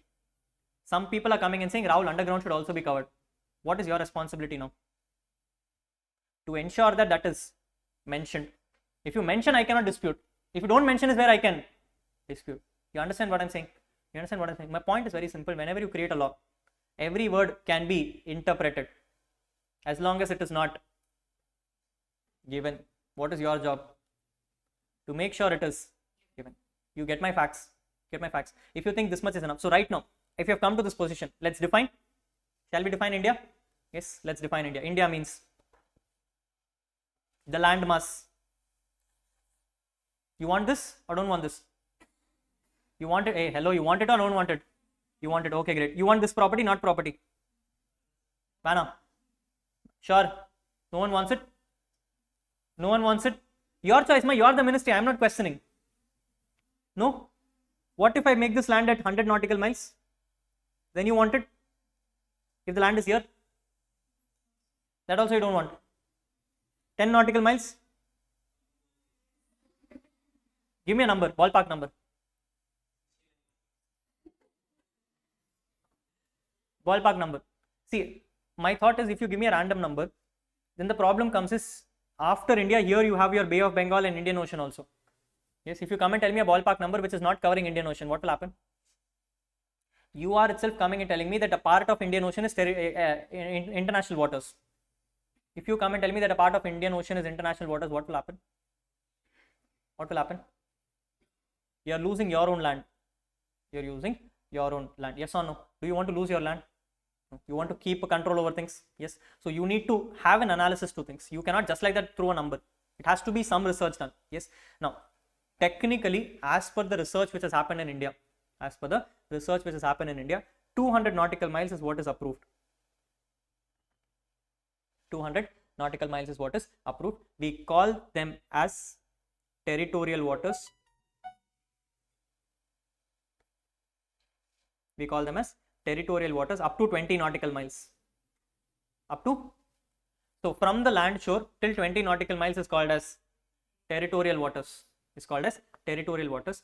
From 20 nautical miles to 200 nautical miles, meaning 21 to 200. This is called as exclusive economic zone. This is called as exclusive economic zone. As per the normal geography which you have learnt, this is a part of India. This is a part of India. But can I rely on geography and do it? No. I need to define it somewhere. Then only it makes sense. Then only it makes sense. Yes or no? Yes. Now let's understand the words very carefully. First word is territorial waters. What does it mean? This waters is a part of India. You can do anything here. You can do anything here. What is exclusive economic zone? We can carry out. Very good. Exclusive economic zone is a case where I'm coming and saying that yes, this is also a part of India, but this is not a place where you can live. This is not a place where you can live. This is only a place where you can trade. This is only a place where you can trade. You cannot live here. You cannot come and say that this is a. You cannot come and say that this is a land of India. Meaning, one person, if he finds an island here, cannot come and say, I want to live here. No. This will still be called as an external waters for living purposes, for settlement purposes. But in the same place, you can still continue to do trades. You can still continue to do trades. These are the places where generally you will find army officers. Navy officers. These are the places where you will find Navy officers. They will be standing exactly on the 200 nautical miles. Yes, anywhere between that period is where they'll stand. If you go beyond 200 nautical miles, these are now called as international waters. These are now called as international waters. If you want to cross that 200 nautical miles, you need to have a passport. You need to have a passport. You need to call yourself as a person who's traveling on passport. Otherwise, you will be called as entering someone else's territory, will be immediately declared as a terrorist and will be taken into their supervision. That is how it happens. That is how it happens. That is why if you would have noticed in the past and all, they would have come and said some fishermen and all went to Sri Lanka. Now they were not aware about it because the international waters, it's not like they put a barricade and all. There is just one small line. Okay, on the line you don't know whether you are crossing or not. If there is a huge storm and all going on, you will not know. You will not know. The line will get hidden somewhere in the sea. If you end up crossing that, Sri Lanka government can come and say, yes, you have crossed my border, you are trespassing, I'm sorry, it looks like you are a terrorist, maybe you are a secret agent of India, you are caught and you are sentenced to jail. If they feel, they can kill you right on spot also. All permissions granted. All permissions granted, completely permitted. Completely permitted. Yes, there can be fights happening. Indian government can make special requests and bring them back and everything. But if at all there is a small delay in that process also, Sri Lanka government can do anything which they want with you. Yes, you would have seen this very famous movie called recent Ram and Sita Raman. Yes, you would have seen that, no? They entered Pakistan borders, no passport and all. They put them in jail, and then one person they left, other person killed. Completely permitted. Completely permitted. They can do anything with you as long as you don't have a rightful passport and a rightful visa to enter their locations. That is called as international borders. That is international borders. This is international waters. This is international waters. Clear? Yes.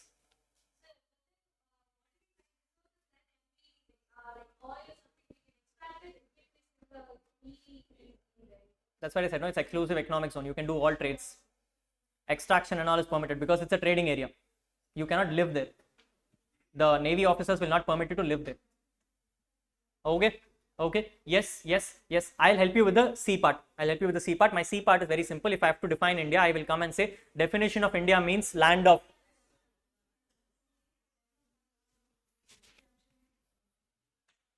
Definition of India means land of India. It also includes territorial waters and it also includes exclusive economic zone. Now I've covered the land part and the water part. Now you tell me, do you want the underground of the water area? Do you want the underwater area? Yes. So then you will also have to include that. You will have to come and say it also includes continental shelf, subsoil, base reliefs. Fourth question, do you also want to include underground? Yes. Yes. It also includes underground area. It also includes underground area. Now do you think definition makes more sense? Have you covered everything? That was what my next question was. Following up with the scenario, the story goes like this. He has been caught by terrorists. Terrorists have kept him for a good amount of time. Suddenly he is like Tony Stark, right? People come, he has been given an opportunity to make a robot, whatever it is. He made a robot and flew off from there. Found his location, got a private jet. In that private jet, he's sitting eating his cheeseburger sandwich. All those things are happening. Point is, what is happening is when he's on the flight, people are asking him, why did you get kidnapped and all those things. He's showing that he had this item. Because of this item is what he got caught. Now this item has become so famous that people on the flight itself are ready to buy it from you. Now you are on the flight giving this item to someone else. And the person comes and says 10 rupees and you says 50 lakhs. He says, no sir, 10 rupees because you only covered land, water, underwater, underground. You did not cover air. Now tell me, do you want to include, not include? Include. Yes. Yes. Rahul, what level of air do you want to include? Obviously, no. Flight can travel at 500 feet, 1000 feet, 2000 feet, 4000 feet. What air do you want to include? You want to include all air? You want to include all air? Yes. Normally, India definition would come and say it also includes airspace above these areas. Meaning, it includes all airspace from Indian landmass and water bodies. All airspace. I am using the word very carefully. All. Now is the definition more clear? Nothing missed out. Think logically. Think about it. No, all examples you can think of. You covered the land. You covered the sea. You covered undersea. You covered underground. You also covered above. Is there something pending? Nothing is pending. Yes. Last scenario. You have gone on the jet, reached your island back because you have been kidnapped and everything. You become super famous. Elon Musk comes to you and comes and says, dear client, you have become super rich. I am planning to settle on Mars. Why don't we create your land in Mars also? Create your cultivation on Mars also? Let's take a skyrocket and let's go. You said, great idea. I have money. Let's go. Yes. Now, my question is not whether Mars is India. Definitely no. That is not the debate itself. My question is, when he is going in space, the skyrocket is here. Now, assuming this is not 230, this is 100. Is it a part of India? Yes. Now, the skyrocket is here. From here, it goes up the mala. It has crossed the airspace and entered space. Air matto illa, space irukku. Now, you give it to Elon Musk. Elon Musk comes and says, I'm a little hungry. Can we share the product? Can we share the product? You said, no, this is very costly and all, you will have to pay me for this. He says, okay, here, 10 rupees. Now, you come and say, no, this is 50 lakhs. He says, no, we are above airspace. This is no more a fruit. So technically, Elon Musk did not come to you for Mars and all. He wanted to have the fruit for 10 rupees. That's all. Smart guy. Now, question, final scenario. Sorry. Rocket is Indian born. Define Indian one enna artham?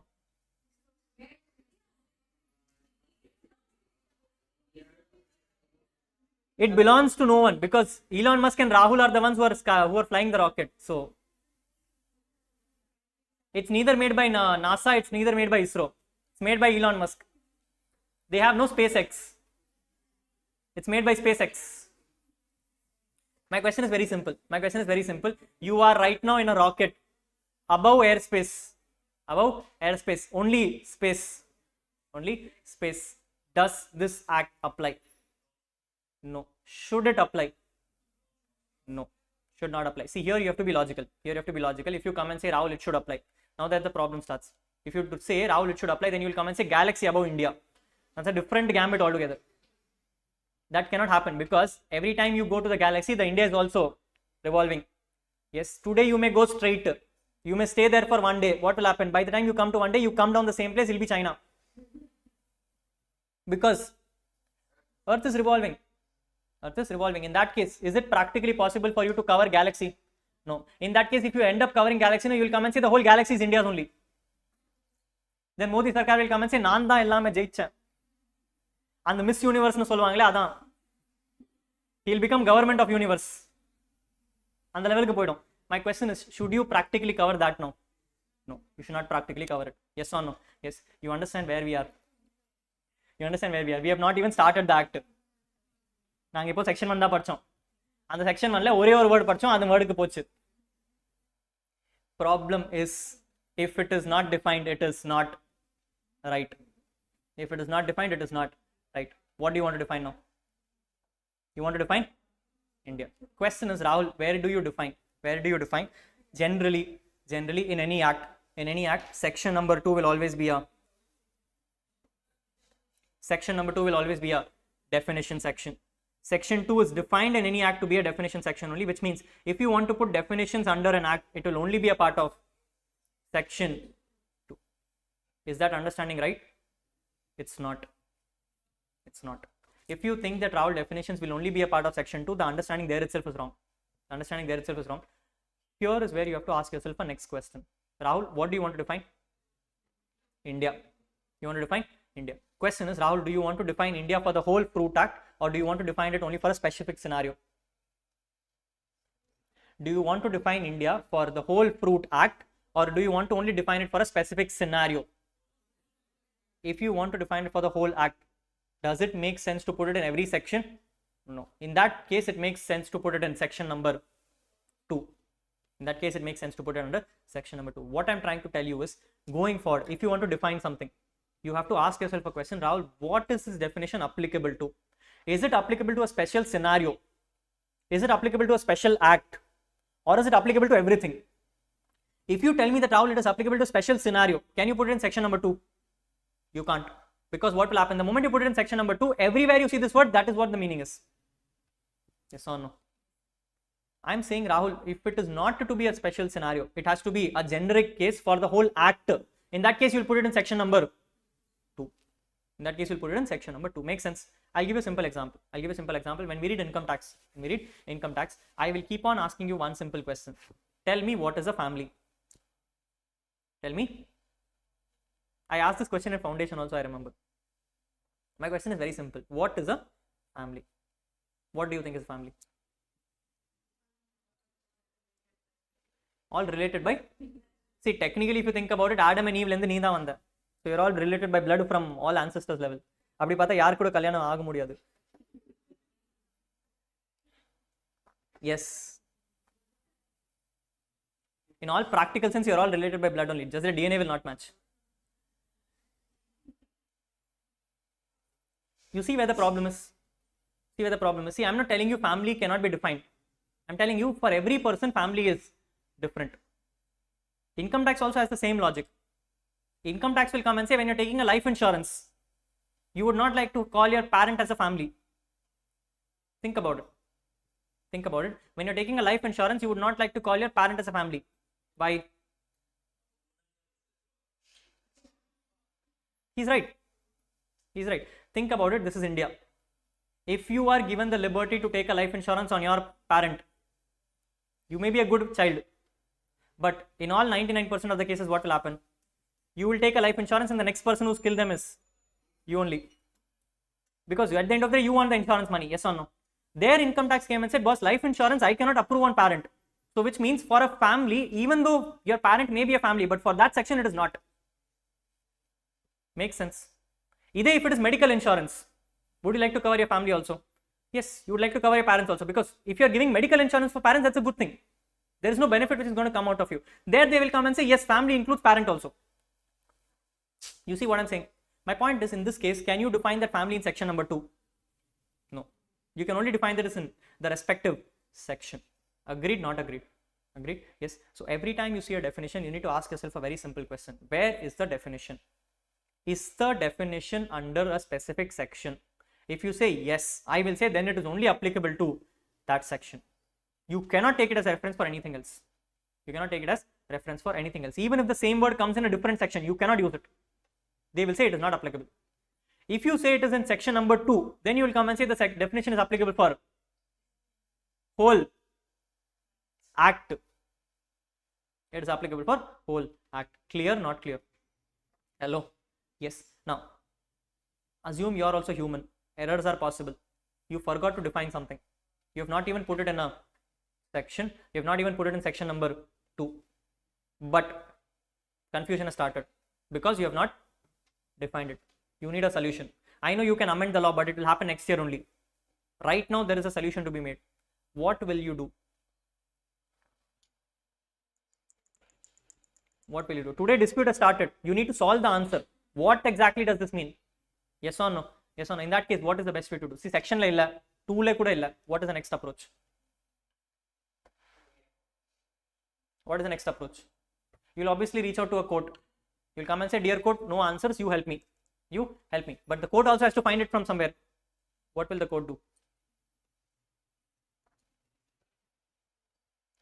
You will think, Rahul, that kind of mistakes will happen. Huh? I'll give you an example. Any act you read will come and say, if a person is found liable for an issue, he shall be levied a penalty of 10,000 rupees.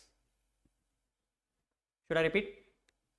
If a person is found to be liable for an issue, he shall be liable for 10,000 rupees. What did you understand?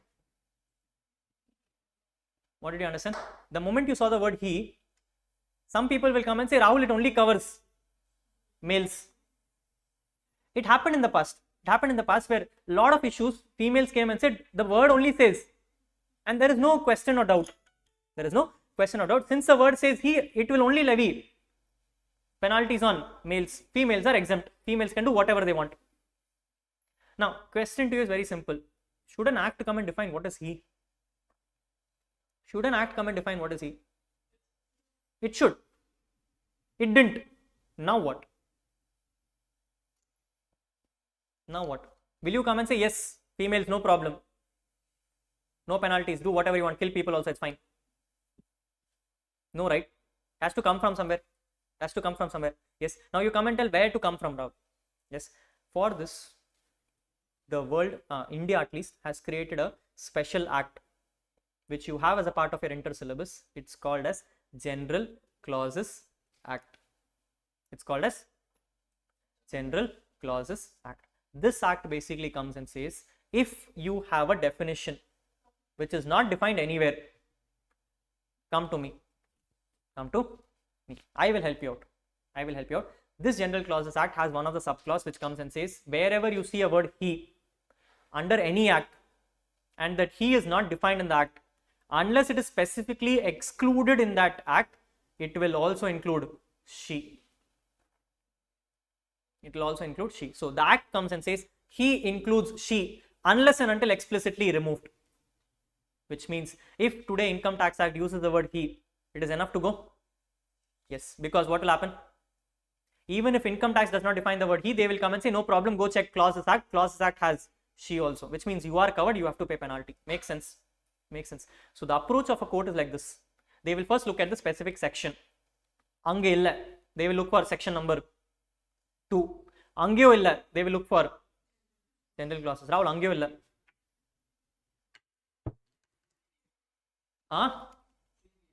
CBF ku enna pannom? You will go and ask them to do it, no? Adha kekrenda, if you go and ask them to do it, they will bring it next year only, no? Ippe and eduthu. Right now dispute has already happened. When you entered into the transaction, the definition was not there, so you assume something else.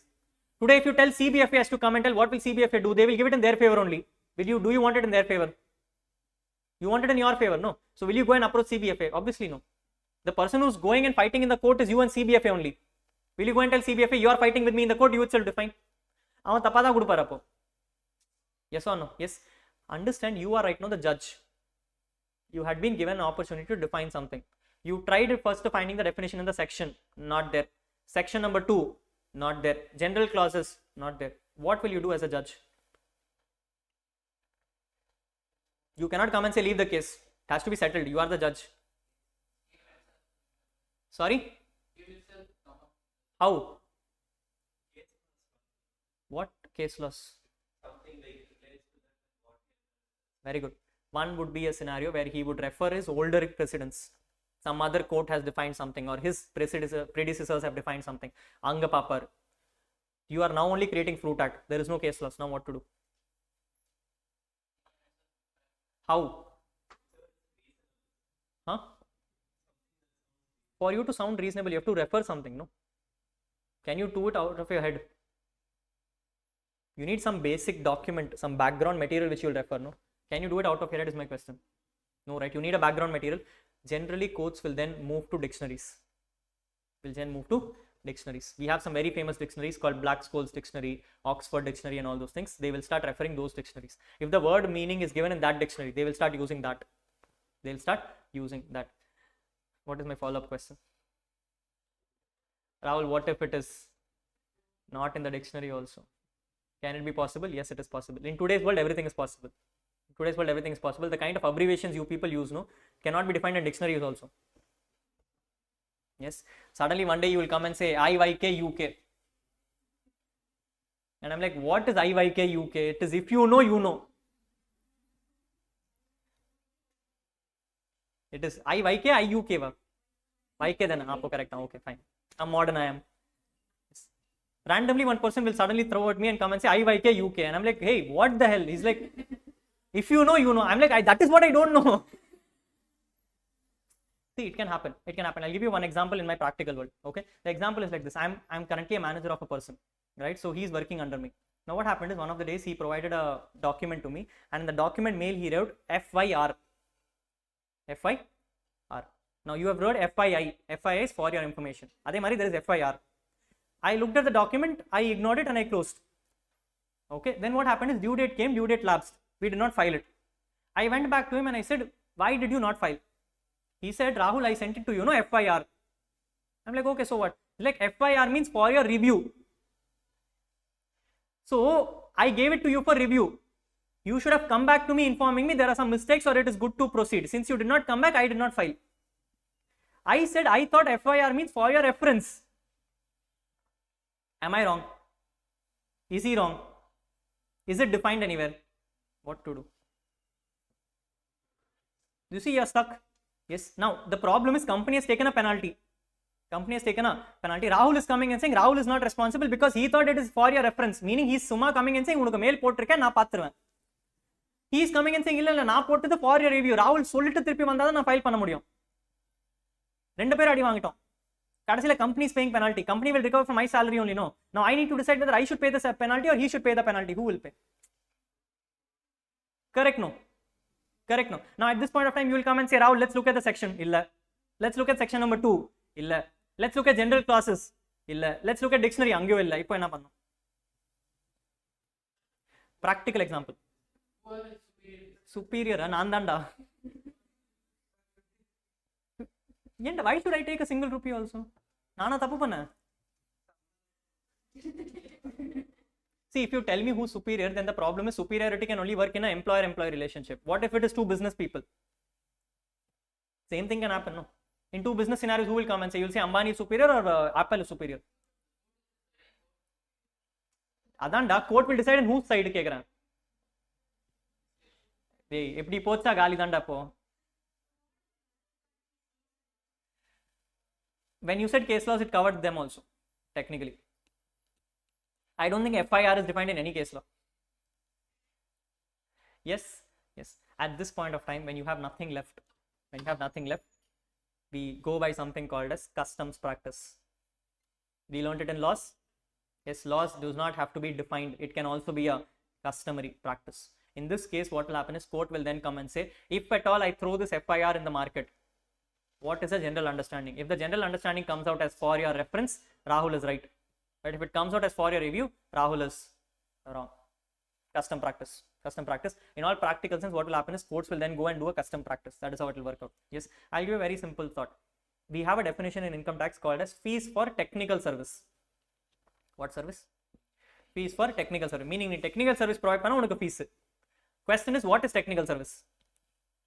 Is it defined in income tax? No. Income tax says fees for technical services means payment made for technical service. Okay. Appa what is technical service? Is it given in section 2? No. Is it given in general clauses? No. Is it given in dictionary? No. Now what to do? You're stuck. Because think about it, technical service can mean anything. Nalik, if I'm engaging you and I'm coming and saying, go take a flyer of Pragya and sell it off in the market. Give it to people. Saying that Pragya is launching November 24 class. For that, I will pay you some 10 rupees per flyer. Question, is it a technical service? No. What is your job in this? To just take the flyer and give it to someone else. Are you putting any technical support? No. But government will come and say, no, in this case, no, this person has put his efforts. Efforts in the sense that if this person does not put efforts, the other person will not take the flyer. So which means he's used his marketing skills.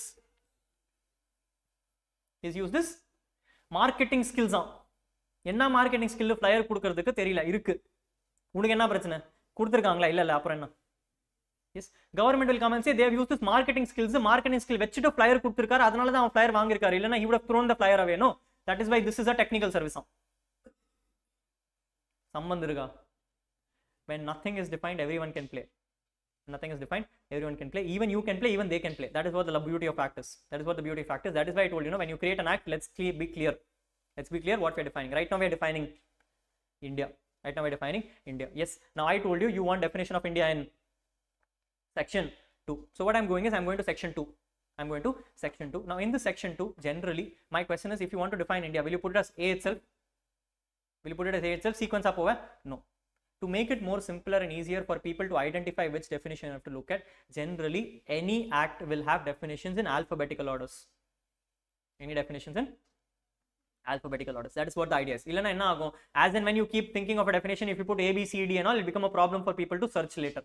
So therefore they put it in alphabetical order. Now I will come first itself. It will not. So what I'll do is, I'll probably put I as India. Now here is where my next thought comes. Understand, whenever you're defining something, you're going to put numbers against it. In section 1, we did 3 things: short title, extent, commencement. 3 different items. You have to put it in an act, you have to put numbering against it. Chronology iruknola. Yes, we put it as section 1, section 2, section 3.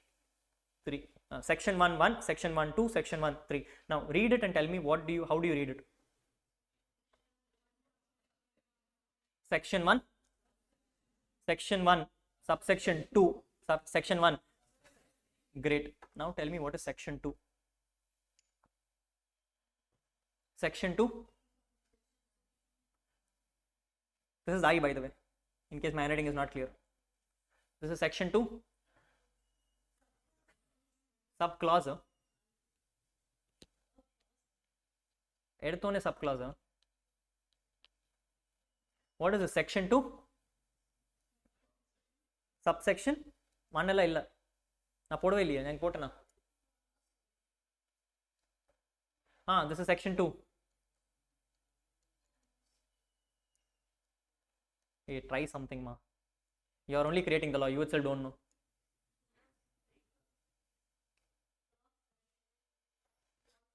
It is section 2. Why have you not used subsection?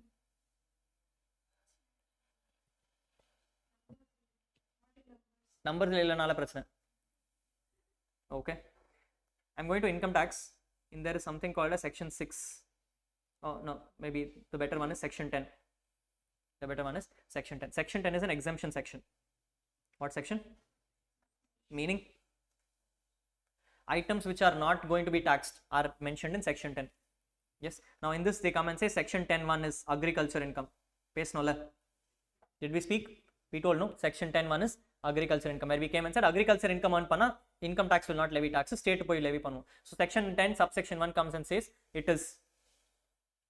Section 10(1) comes and says it is agriculture income. 1(2) comes and says share of profit from HUF. You know what is HUF? Okay. I don't know if I told this in foundation. I'm telling it now. When I use the word what is HUF, I'm not asking for full forms. I very clearly asked you what is HUF. Meaning I want meaning. I don't want full form. Full form enago theriyum. I want what is HUF. Okay. Keep this thought in mind. Going forward, if anyone comes and tells me full forms when I ask you what, anyway, point is 10(1), 10(2). Read it. Section 10. Adukaprom. Section 10. Sub. This is read as section 10, clause 1. This is read as section 10, clause 1. This is also read as section 2, clause I. The above is read as section 1, subsection 1. Section 1, subsection 1. Enna Rahul mathi mathi pesana irukku enak puriyala.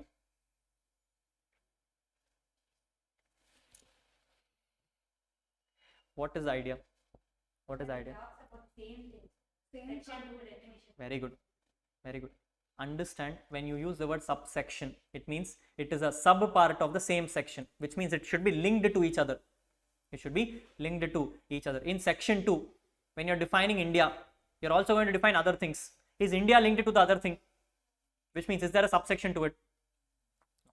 That is why it is called as clause. When I looked at section 10, look at exemptions. I'm saying 10(1) is agriculture, 10(2) is share of profit. Both will happen to same person.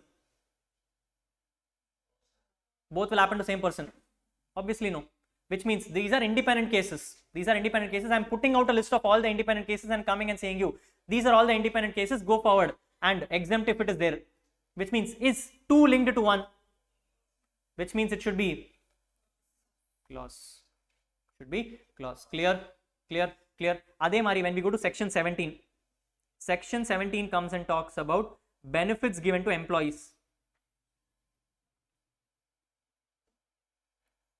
Benefits given to employees. Now, I am telling section 17, 1, 2. The following are the benefits which will be given to employees. The following are the benefits which will be given to employees. Tell me, all benefits relate, all items which are given here are relating to a benefit, linked to each other. Therefore, this should be called as subsection. This should be called as subsection. Yes or no? Yes. Appo, what is the categories, Rahul? You have first thing called as section.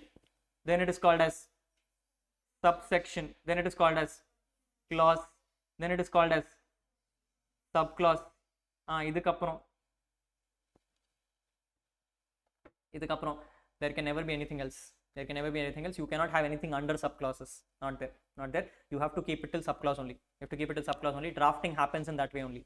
If at all you have a problem and you're not able to bring something else, create it as a separate section. But you will never go beyond subclause. You'll never go beyond subclause. Yes or no? Yes or no? Yes. Now let's come back and define. Let's come back and define. I'm in section 2. I'm in section 2. I'm coming and saying section 2 clause I. Section 2 clause I should define. Should define India. Now there are three ways to define a definition. There are three ways to define a definition. We call them as inclusive definition. Help me out. Exclusive definition. Exhaustive definition. Inclusive definition, exclusive definition, exhaustive definition. Rahul, what is what? What is what? Inclusive means I know a few things. There can be something else also. There can be something else also. If it is something related to this, bring it inside. Bring it inside. Yes or no? Yes or no? Exclusive means everything is covered except for these items. Except for these items. Yes or no? Yes. Rapu, what is exhaustive, Rahul? Exhaustive means நான் சொல்றது தான் final. இது தவிர எதுவுமே வராது. இது தவிர எதுவுமே வராது. Yes, if I tell you something, this is what it is. Meaning, if there is some item beyond this, can you include it? No. No. Example, India is an exhaustive definition. India is an exhaustive definition. They say India means land mass, territorial waters, 200 nautical miles. Now, Rahul, I am doing the service in 201 nautical miles. Will it be a part of India? Can I come and say 1 nautical mile only? No, take it inside. Because it is a exhaustive definition. Exhaustive definition. So now you need to decide whether you want to keep it as an inclusive, exclusive, exhaustive. Yes, I already told you India should be an covered area because I should not cover any other country. So therefore it should be an three ways to write it. If you see the word includes, then it is inclusive. If you see the word excludes, then it is exclusive. If you see the word means, it is exhaustive. It is exhaustive. Background clear? As long as the law is in force, it will not change. We will have to amend the law. We cannot amend it otherwise. We cannot include or exclude something otherwise. You have to amend the law for doing that. Yes, includes, basically what will happen is if something similar comes, then you can take that also inside. Otherwise, you will not be able to do anything else. Okay, everyone? Yes, yes. Now we are going to define India. Now I told you India is already there in something else called as income tax. Income tax also has India, no? Yes. You have two options. You can either define your own India, or you can come and say India is already there in.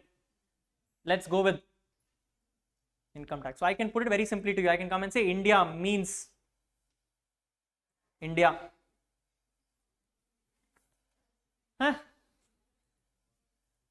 Let's complete as per section 2 clause whatever it is of Income Tax Act 1961.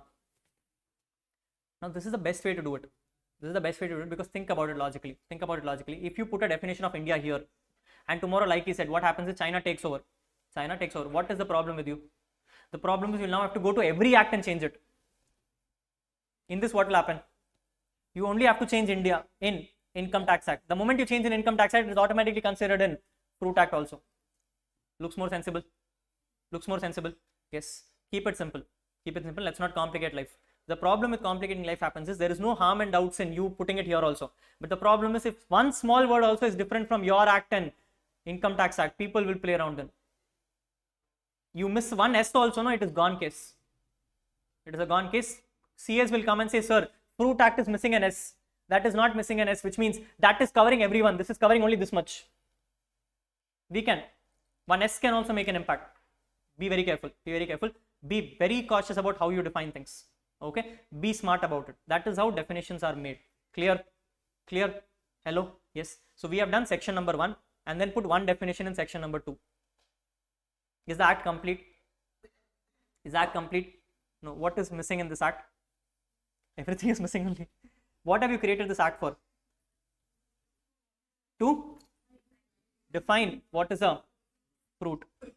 Question comes back once again. Rahul, to define what is a fruit, you want to define it for the whole Fruit Act or for one section? You want to put it in section 2. Above India, below India. So section 2, clause F. Now I am not coming and telling that it should be F. Trust me, that's not the idea. It's not like F na F, adanala abdi illa. I feel it is more simple, so I'm doing it that way. Okay, generally what will happen is it will change, but anyway, enada prachana, they workda Indian, forget it. Yes, okay, open floor, define fruit. Now is where the question comes. Now you're going to define something. You need to know the characteristics of things for you to define something. Yes, according to you, what should be called as fruit? Quick. As long as I figure this out. Yes. See, you're going to do a definition. Which means first of all you have to ask yourself a question. Do you want it to be a inclusive, exclusive, exhaustive? Tell me first, what do you want? Do you want it an inclusive, exclusive, or exhaustive?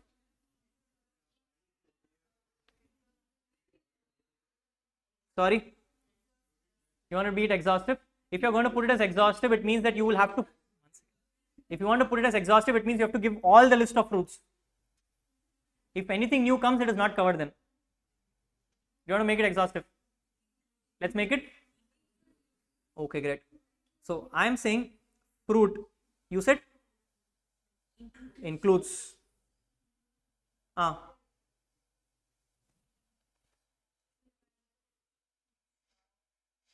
இது பார்த்தா இது fruit இருக்குன்னா எப்படி கண்டுபிடிப்பீங்க?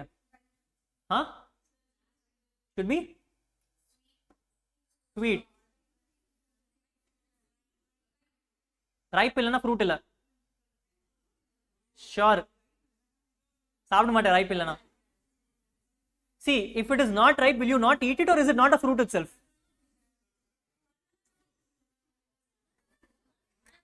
No.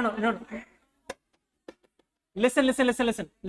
I'm confused. I'm asking a simple question. My question is, if, listen. See, here is where the challenge starts. Focus. My question is very simple. If you tell me that a fruit is not ripe, it is not a fruit. Tomorrow you go to a fruit shop and you say, I want an orange juice. Unfortunately, he found a rotten orange and he made a juice out of it. You drank the juice also and you found it is rotten. Will you not call it as a fruit, or will you call it as a rotten fruit? Appo, is it a fruit? Why? It's rotten, but it's still a fruit. No, did the characteristics change just because it is not edible? That's what my question is. See, understand very carefully. Understand it very carefully. If you come and tell me, Rahul, I will call it as fruit only if it is ripe. In that case, what will happen? Tomorrow, if I have to avoid this, I will start putting holes inside every fruit. And I'll come and say, yes, this is not looking ripe to me, therefore it is not a fruit. And I'll start selling it for only 10 rupees. Will you be able to question me? My question is very simple. You are trying to define something as a characteristic. Ripe is not a characteristic. Ripe is an outcome. Think about that. Think about that very carefully. I am looking for characteristics. Yes, madam, on the last. Sir, need not be able to sell it. It be edible also. It just define it. Exactly. Think loud and carefully as to what do you mean by fruit. In the item paatha idu fruit na eppadi kandapudikiringa? Very good. The basic characteristic which any person has is that a fruit has. Now I know there are people jumping up right now, Rahul, what is eggplant, what is tomato and everything. I know. My point is, generally every fruit will have. Yes or no? Yes. So you can come and say, Rahul, fruit includes any plant, any product sollama, or edible product sollama. Item soltingla, seri, okay. Fruit includes any item which has seeds. Definition okay?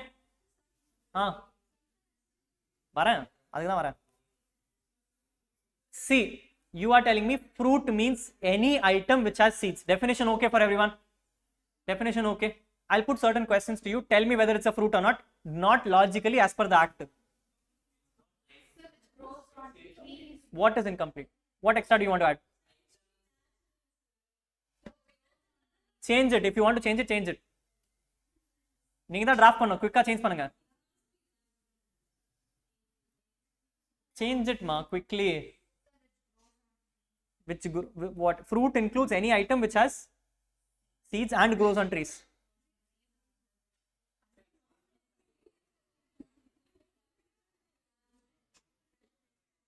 See, I am here to dispute you. You are the one creating the law. Create it perfectly, I will not question. You don't create perfectly, I will question.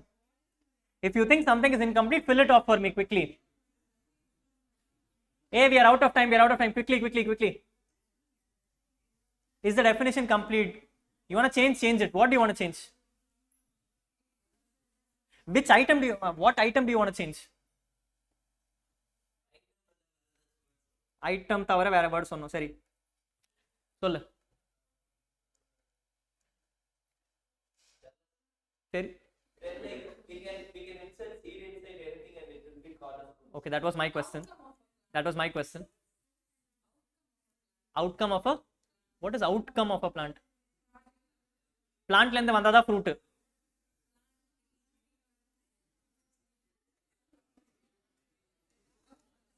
See, don't look for complicated words.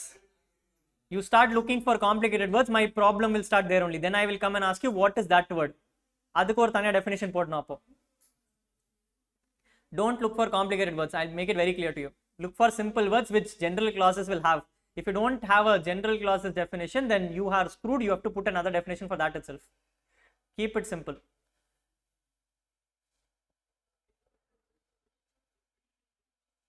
Fruit includes any edible. See, it can be rotten. It's okay. It can be rotten. It's still edible. Whether you consume or not is not the question.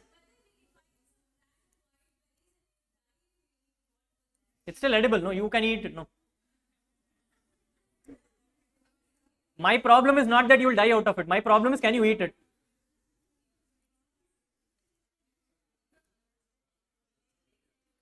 Any edible what? Food. Food is a different conversation then. Hey, quick ma, wasting time, quickly.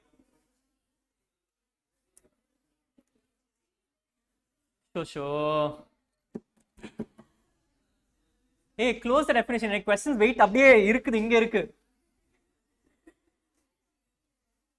Go quick. Fruit includes any edible what? It doesn't make sense. Fruit includes any edible which has seeds.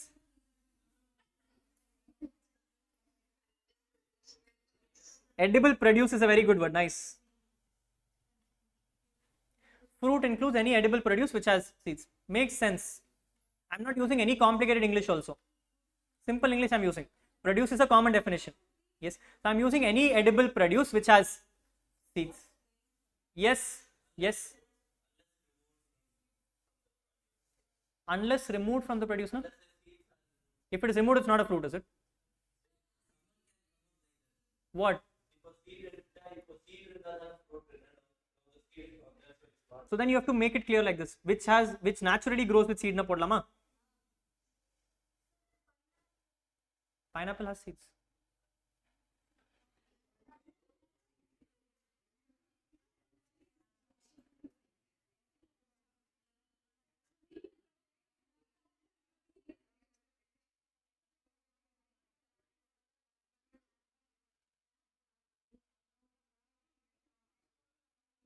Now okay.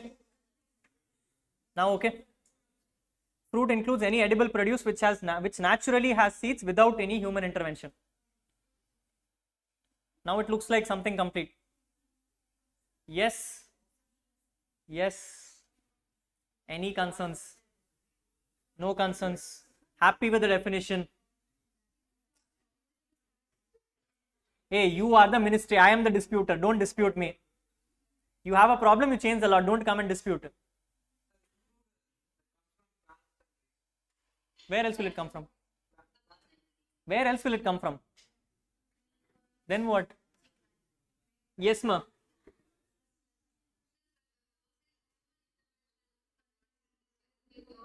See, without human intervention is a case where I'm coming and saying that today you produce something and then tomorrow you put seed inside it. You can come and say it is a seed, right?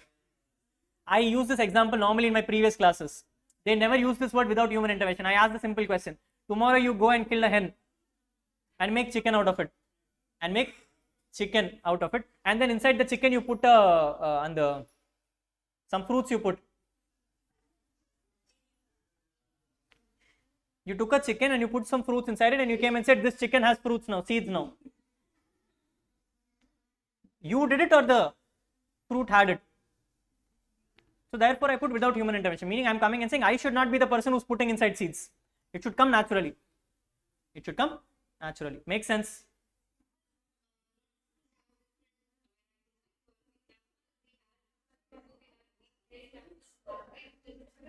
One second. Also you had a sure.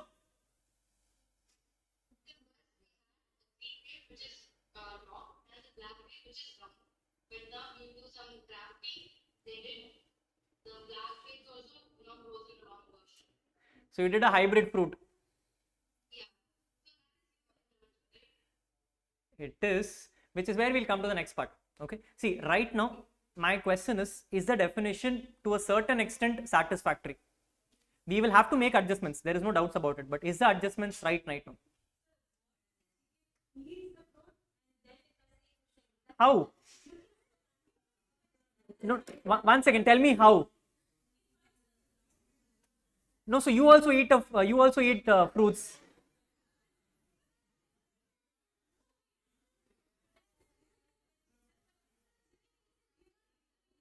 No, I don't deny it. My question is very simple. Apdi pata, then we are also eating fruits. Appo are we fruits? So what? Where is human intervention? Nee saaptadanaala the human intervention.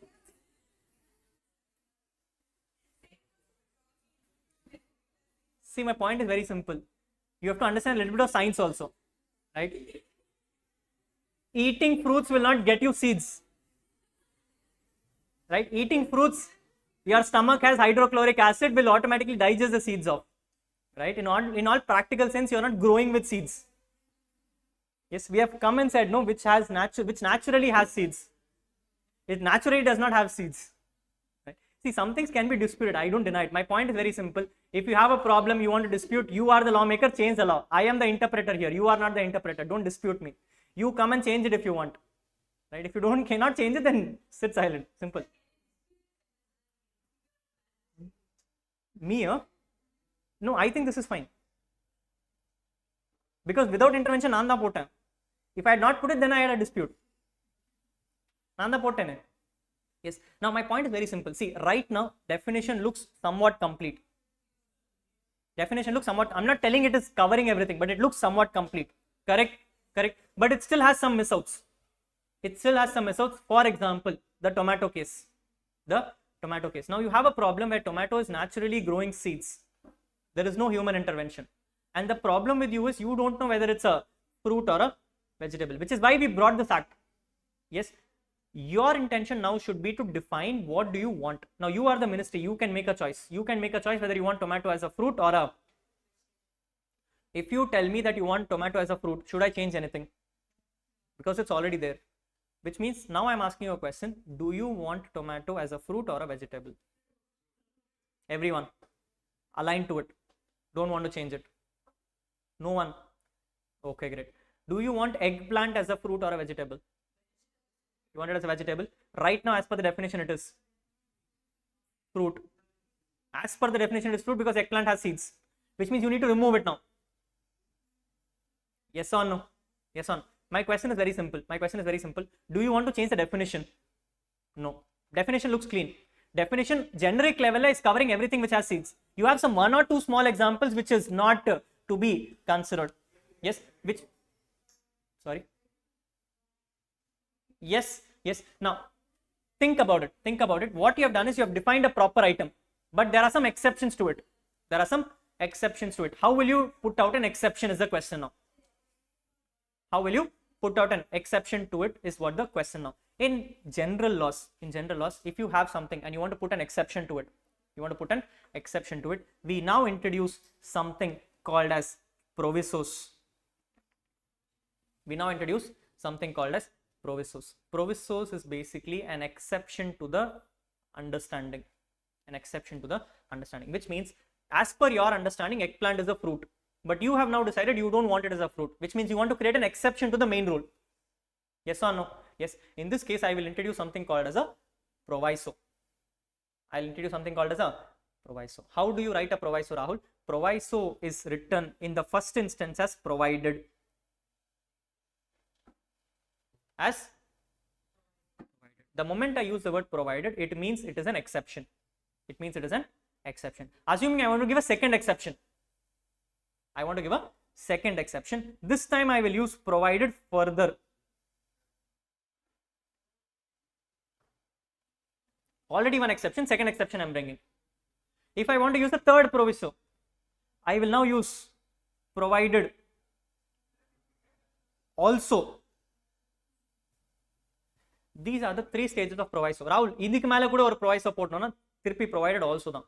Tirpi provided also da. Three stages of proviso. Three stages of proviso. This will help me now create an exception to the rule. This will now help me create an exception to the rule. What exception do I want?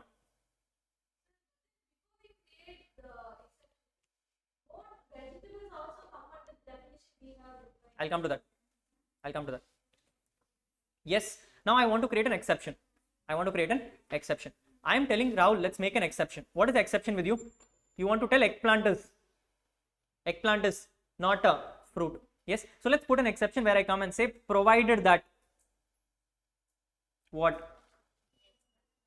Any product, don't call it as vegetable. If you call it as vegetable, you have to define this vegetable.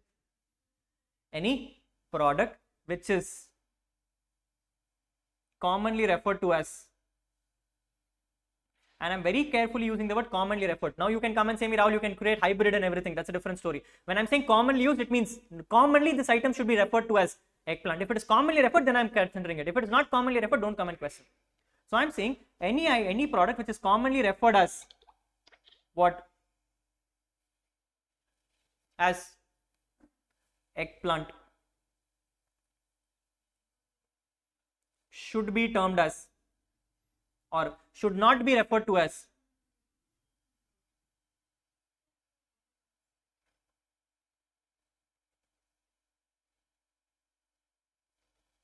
should not be referred to as fruit. Now read it carefully. What am I saying? Fruit means this, provided if you refer something as eggplant, it is not a fruit. Makes sense. Have you put an exception clearly? Yes. You've put an exception clearly. Now if someone reads the law, someone will come and say, Rahul, if you see eggplant, it should not be a fruit. If you see pineapples, it is a fruit. If you see apples, it is a fruit. Clear? Not clear? Clear? Yes. If I had some more exceptions, I would have said provided further. Third exception, I would have put provided also. Now my question is, Rahul, is provided superior or fruit superior definition? Is the definition superior or provided superior? The provided superior. If you tell me that the definition is superior, then you come and say, what is the point of this provided? Because definition pragara, eggplant is a fruit. Provided pragara, the eggplant is not a fruit. So which is superior now? Provided becomes superior. Provided becomes superior. Background clear? Yes. Any doubts? Any doubts? Now the problem is here. The problem is here. You're coming and saying, Rahul, any item which is referred to as eggplant is not a fruit. Appa, what is it? What is it? It is a vegetable. Yes or no? But you have to tell that also first. If you say not a fruit, now what is it then? Yes. So which means I need to also now define what is.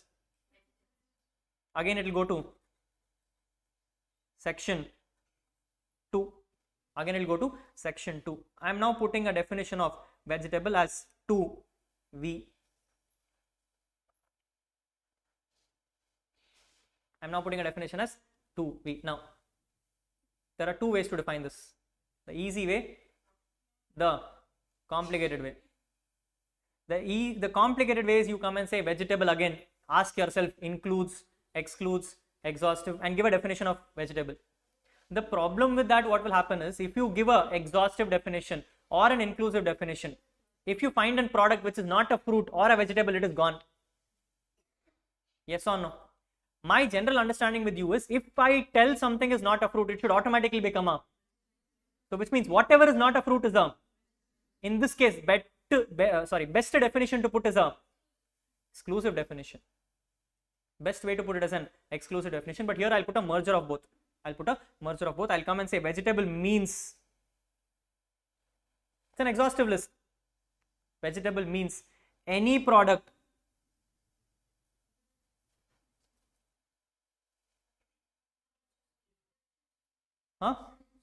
not covered under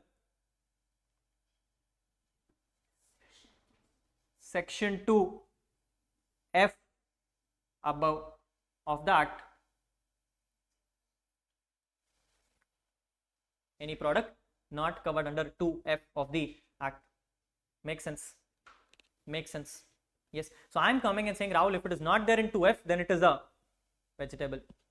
Then it is a vegetable. Happy with the definition? Happy with the definition? Sure. Sure. Question.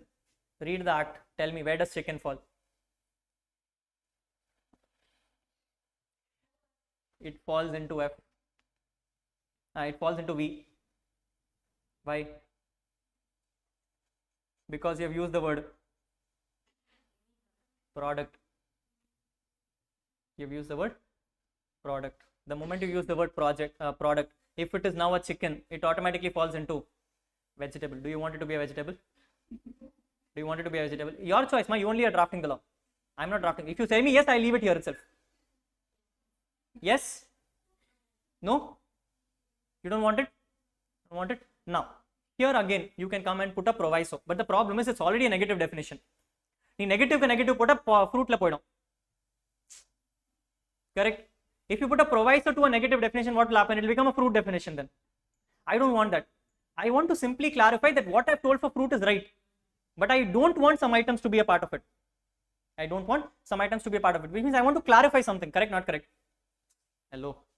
I want to clarify something. What do I want to clarify? I want to clarify the word which is product. So I can come and put something called as explanations. I can put something called as explanation. Now what is this? I am coming and saying, Rahul, definition of vegetable looks pakka. There is no problem. There is no problem. The only problem is there is a word called product which is causing the problem. Let's limit the scope of product. Yes or no? Yes. So I can come and say explanation for the purpose of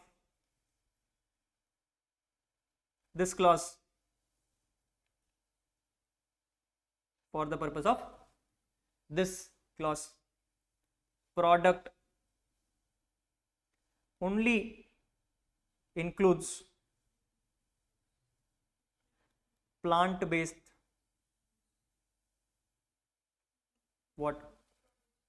produce, whether grown naturally or in a approved laboratory. Now, since I am using the word approved, that is where the concern will come. But now the explanation makes sense. Yes. Now you have come and told, Rahul, when I am using the word product, I should only use the word product as a plant-based item. Which means now if I look at chicken, will it fall here? No, because it is not there in product. It is not there in product. Follow-up question. Follow-up question. Rahul, is section definition superior or explanation superior? Is definition superior or explanation superior? The definition is superior. The definition is superior. Explanation cannot be superior than this. Explanation is doing what? It is just clarifying things. It is just clarifying things. If you come and say, Rahul, explanation, in the top you come and say that left means right. And in explanation you come and say left also includes northwest. Can it include northwest? No. It's a clarifying provision. What is not there itself cannot be brought inside. Yes, explanation, if it has something more than what the scope of the definition is, it will again become ultra vires. It will again become ultra vires and will automatically become void ab initio. Will automatically become void ab initio, which means every time you draft something, the sequence is like this. The first top item is proviso, then it is the section or subsection or clause or subclause, whatever it is, followed by the explanations. Followed by the explanations. Making sense? Hello? Yes. Yes. These are a few things which you need to keep in mind when you create your law. When you create a law. Now you will come and ask me, Rahul, why are you wasting so much time? Understand, when you start reading, you will see explanations, you will see provisos, you will see definitions, you will see section 2, clause 5, clause 7, section 1, clause 1, clause 2. அப்போ என்ன பேசுறாங்கன்னு ஒன்னும் தெரியலனா it will be very ugly. Best do it right now. Best do it right now. Yes, I know this is a little tedious task. I know it is painful for you to sit and not read the subject and waste time on something else, but it is helping you improve your knowledge. Yes or no? Yes, now you have a clear clarity on when you read something, how should you read something. Yes, yes, yes. Keep that thought in mind. Keep that thought in mind. I know this is painful, but it is a good exercise. It is a good exercise. At least now if you have done it, future never you will have this problem where someone comes and asks and you will be able to dispute it. Correct? Correct? That alone is a thought. Yes. By the way, just to clarify, we have only completed section number 2. At the end of the day, you have put all your thoughts, but you have still not produced your intention of the section. You have still not produced your intention of the section. Yes or no? What is the whole intention behind creating the sections? You wanted to clarify someone whether it is a fruit or not. Now you defined what is a fruit, but you need to put that charge somewhere. No, the section somewhere, act somewhere has to come and say that yes, going forward, read this act and come and tell it is a fruit. Yes or no? Yes, that is the power section. Yes, that section will hold validity for the whole act. Agreed, not agreed? Yes, that power section will be called as charging section. That power section will be called as charging section. In any act, there will be one charging section. There will be one charging section which will come and tell you why this act and what is this act. Why this act and what is this act. That will be called as the charging section. That will be called as a charging section. Now I don't have anything else, so therefore my charging section will be section number section number 3. Section number 3. Yes, so I've already completed. I'm leaving some space purposely because I know there are few things which is supposed to come. As then when you keep defining it, the section will keep changing. So I'm creating something right now. I'm coming and saying section number 3. Now every time you create a section, you have to also put a heading. You have to also put a heading. A summarized heading is required. Think about a heading. What are you going to do in this section? You're going to clarify that going forward, read this act for calling something as a fruit or a vegetable. Yes or no? Yes. So the heading should be something like charge of fruit. Charge of fruit, or you can come and call it as scope of fruit. It's your choice. It's your choice. Is this heading important, Rahul? No. But sometimes what happens is when the sections are unclear, sometimes they use heading as a reference point to understand what is the intention behind the section also. So that is why it is there. That is why it is there. Question to you. Section 3 will have all linked items, unlinked items. Linked items. Therefore, I should start with subsection. I should start with subsection. Normally, subsections will start with 1, 2 numerals. Clause has no conditions. Clause can start with numbers also, can start with letters also, can start with Roman numerals also. There is no condition. Yes, subclause also same way. Subclause also same way. It can work in any fancies. Subsection alone will start with a 1. Subsection alone will start with a 1. What do you want to write? What is the intention behind the section? Why are you introducing this act? To identify a fruit. So something like this should come. So you can come and say probably English. Probably you can start with an English coming and saying from the date of the act coming into force.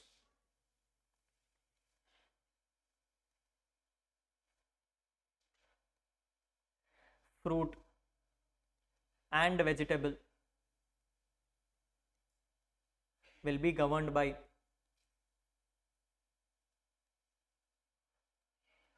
whatever the spelling is by this act. So I'm coming and saying from the date on which the act comes into force, in email if you want to find out what is a fruit and what is vegetable, this act will come and tell. I don't have to tell that it's there in section 2. It is understood because it is there in section 2. It is there only. It is applicable to the whole act, so I don't have to clarify that is there in section 2. Agreed? Yes. So I'm simply coming and saying from the date on which the act comes into force, the governing provision to define whether it's a fruit or vegetable comes into fruit act, and I'm very clearly clarifying vegetable also, because I don't want chicken and all to become and discussed here. That's not my scope, because the moment I define vegetable, I also came and said product does not include any animal based products. So therefore, if anyone wants to understand whether chicken is a part of this act, I came and said going forward itself, don't look at it, because section 3 itself does not have it.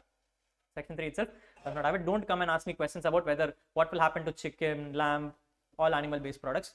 It's not a scope of my contract itself, because my ministry is Ministry of Agriculture. My ministry is Ministry of Agriculture. I am not interested about poultry farmings. That's not my scope itself. Talk to some other ministry for it. Makes sense? Makes sense. Yes. Now I have come and told this act will come and tell you what is a fruit and vegetable. Okay, great. Is that the only thing you wanted from this act? Is that the only thing you wanted? You just wanted to clarify what is a fruit and what is a vegetable? Because if you wanted to do that, you could have done it in general classes also. Should be something else. Is the predominant issue which you have right now the only that where you don't know what is a fruit and what is a vegetable, or do you have some other concerns also? Could be anything. Like I gave an example. No, if it is a fruit, I want you to sell it for only 10 rupees, and if it is a vegetable, I want to sell it for any price. So I need to give that also. Maybe that is one issue. Farmers would have come to me and said, fruits and all people are not buying so much. Vegetables, everyone is buying. So give me a minimum price. Possible? Not possible? Possible? Yes. Now I have told in section number 3 what is a fruit and what is a vegetable. But in section number 4, I'm going to start telling what do I want from this act. What do I want from this act? Probably in section number 4, I'll come and say MSP. MSPs? If you come and use the short form, you will have to define it in section number 2. You cannot use it. I'm using it. You cannot use it. You will have to define it in section number 2 if you want to use a short form. Yes, but I'm saying MSP of fruits. Probably a heading. And I'm coming and saying any fruit hereby sold by a person. Correct? No? Any fruit hereby sold by a person should be sold not less than a price determined. Hey, who will determine? You only will determine, or you are only the ministry. Yes. My question is, Rahul, can you define everything in the act itself? Do you want one rate which should apply for every 50 years? Or do you want the rate to be changing? Who should do it then? Who should do it then? Act should do it or rule should do it? Who should do it? Act should do it or rule should do it? So therefore you will come and say should be sold not less than a price determined by the appropriate board.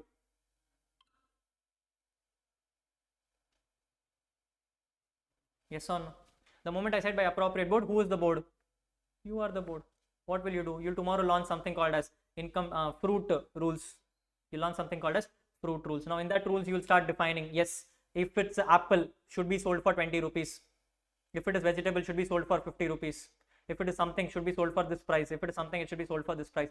The benefit of you doing it in a rule and not in an act is that act needs changes. It has to go through the whole parliament cycle. If a rule needs changes, who is deciding it? You are deciding it. It can happen spontaneously. It can happen spontaneously. The approval process for you is faster than what it is for me. Because I have to go through the whole Lok Sabha, Rajya Sabha, Parliament, everything. You don't have to do all that. You can change it today, decide tomorrow. That's all. Yes or no? Yes or no? Which is better? Do you want the price to be more changing or more static? More changing. In that case, power should be with you people. Power should be with you people. So you are the central board of fruit, whatever we do, fruit affairs. Central board of fruit affairs. So I'm giving you the power now. What will you do? You will create fruit rules. In that fruit rules, you'll come and say, as per section 4, the minimum price set for products is defined in schedule number 1. Then you'll go to schedule number 1 and come and put out the list of the fruits and come and say, this is what the price is. Make sense? Make sense? Any challenges? No challenges? All clear? Yes, yes. I have come and said, any fruit hereby sold by a person shall be sold not less than a price determined by an appropriate board. Any concerns? Is the definition clear? Yes, yes. My question to you is like this. Tomorrow, what is happening is sales is happening by a robot. Sales is happening by a robot. Covered, not covered. Sale is happening by a company. Covered, not covered. Sale is happening by BJP, Congress party. Covered, not covered. How did you decide? Did you define person? The moment I use the word person, now you have stuck because you don't know what does person mean. Person can mean individual, can mean HUF, can mean AOP, can mean BOI, can mean local authorities, can mean company, can also mean firms. Can be anyone. Can be anyone. Yes or no? Yes. Person is also to be defined. Yes. Never leave something blank. You leave something blank, that will become a problem. That will become a problem. Get my facts? Get my facts? Anything else? Everything else is defined properly? No doubts? Hello? All clear? Everything else is pakka, there is no definition required? Huh? I'm giving you an example. Imagine an example. I have an apple. I'm the person who manufactures apple. There is another person who manufactures a banana. There's another person who manufactures a banana. I went to him and I came and said, do one thing. You give me your bananas. I will give you apples. I'll give you apples. Now I put a condition saying for every 2 apples which I give, you have to give me 10 bananas. For every 2 apples which I give, you have to give me 10 bananas. He is not happy. He is not happy. He is coming and saying, no. The schedule comes and says, if at all I do that computation on the scheduler, the computation, I can only give you 1 apple for 10 bananas. Sorry, you have to give me 5 apples for 10 bananas. You have to give me 5 apples for 10 bananas. I am saying get lost. If you wanted, you take it for 2 apples or else get lost. He's like, sir, get lost and all cannot work out because act is coming and saying you have to follow. Act is coming and saying you have to. I'm saying act is not replicable to me. Act is not applicable to me. Why? Because it's Rahul, is it? I'm saying act is not applicable because understand, in this transaction, what have we done? Have we done a sale? What have we done? You've done an exchange. I gave you something, you gave me something. And you put the definition as, is it covered? Is it covered? Not covered. Which means this act will apply. No. What to do? Huh? Traded or sold or okay, great. I came and said I have 1 dozen apples. Okay, hypothetical example. The schedule is coming and saying 1 dozen apples should be sold for 1 lakh rupees. Hypothetical examples. Yes, I went and I said if I give it, you have to give me 1 lakh rupees. I went and I said I don't want 1 lakh rupees. I am not ready to give you 1 lakh rupees, but I want a way out. I want a way out because the act is coming and saying. What I did is I said, do one thing, you give me a loan. Do what? Give me a loan. Give me a loan of 60,000 rupees. Against the 60,000 rupees, I'll put my apples as collateral. I'll put my apples as collateral. You get my facts?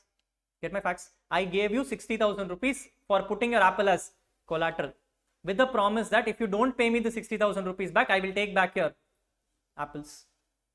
I did not pay 60,000 rupees obviously, and therefore he took my apples. Question: I gave him the apples for 60,000. Can he dispute? Can he dispute? No, because it is not sale. Neither it is a. This is an hypothecation. This is an hypothecation. Collateral damage. Yes or no? Yes or no? Now tell me.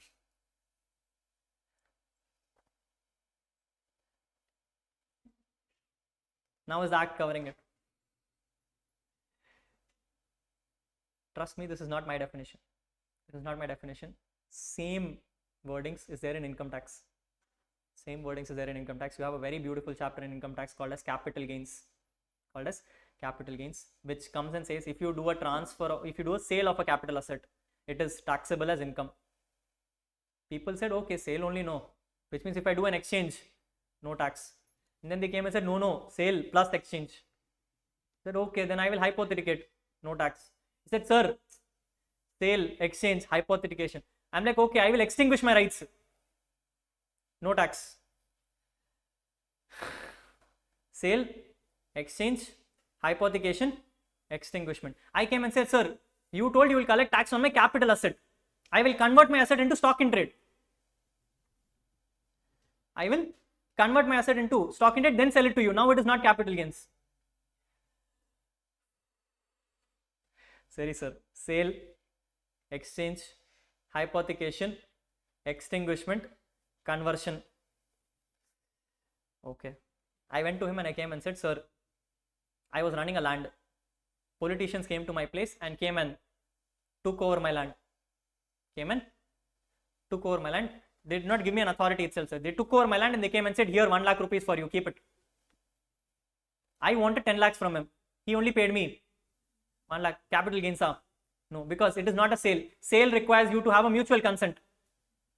It is not an exchange. It is not an extinguishment. It is not an hypothecation. It is not even a conversion.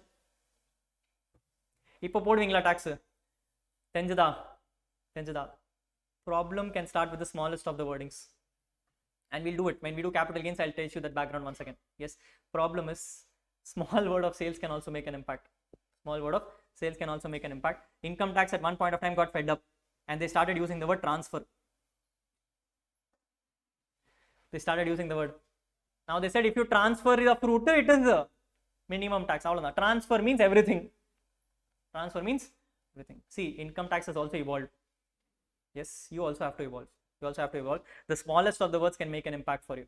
The smallest of the words can make an impact for you. Now read it. Now read it. I have to make this as transferred. Now read it. It says any fruit hereby transferred by a person should be transferred not less than a price determined by an appropriate board. Determined by an appropriate board. Makes sense. Makes sense. Can we conclude this? Now tired. Yes, let's conclude this act. Let's conclude this act. I'll ask a simple question. I'll ask a simple question. You came and said you wanted to know what is a fruit. You wanted to know at what price should you sell. Now, every time when you sell, you want to sell it only at this price. There can be some scenarios where you have to sell it for lower prices also. Like natural calamities and all. Possible, no? Today there is a natural calamity which has happened. You're helping people.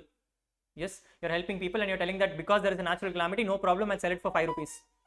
But this act is coming and saying if you sell it for anything more than less than 50 rupees, you are liable for penalty. It will become a problem. It will become a problem. I have to give some opportunity to someone. Yes, if you read the act comes and says if you do it, it's wrong. Yes or no? Yes or no? So I need to give someone an opportunity to change the law also. Agreed? Agreed? Yes. I will now introduce something called as section number 5. And come and say non-applicability in exceptional cases. Non-applicability in exceptional cases. What am I trying to do here? I am trying to come and say, boss, section 4 is applicable.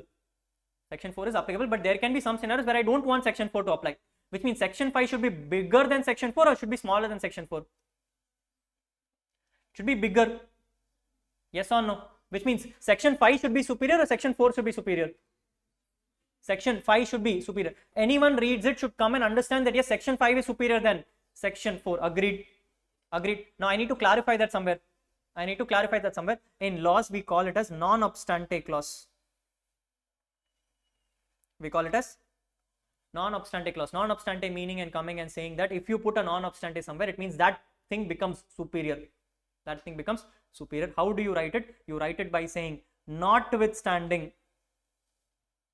இது பார்த்திருப்பீங்க எங்கயோ contract ஆக்ட்ல இருக்கும். Notwithstanding anything, very good, anything contained in section 4. The moment I start like this, I am automatically coming and telling someone yes, 5 is superior. Forget what is there in 4, 5 is superior. Now I can write whatever I want. I can come and say notwithstanding anything contained in section 4 in exceptional scenarios as may be determined by the appropriate board. The price can be also sold at a lower than the determined price. Now who will decide? Appropriate board will decide. Meaning every time there is a problem like this, you can go and make an application to appropriate board and come and inform them that sir, I want to sell it at a lower price. Now act will only come and tell to make an application. Rules will now come and tell how to make the application. Rules will come and say how to make the application. So in rules now you have to do two things. One, put the MSP. Second, also come and give an opportunity for someone to make an application. Clear? Clear? Yes, act is looking complete now. Act is looking complete now. Kind of looking complete. There is one small thing still pending. Think about it. You are telling in section 4 that you should not sell it at a price lower than the MSP.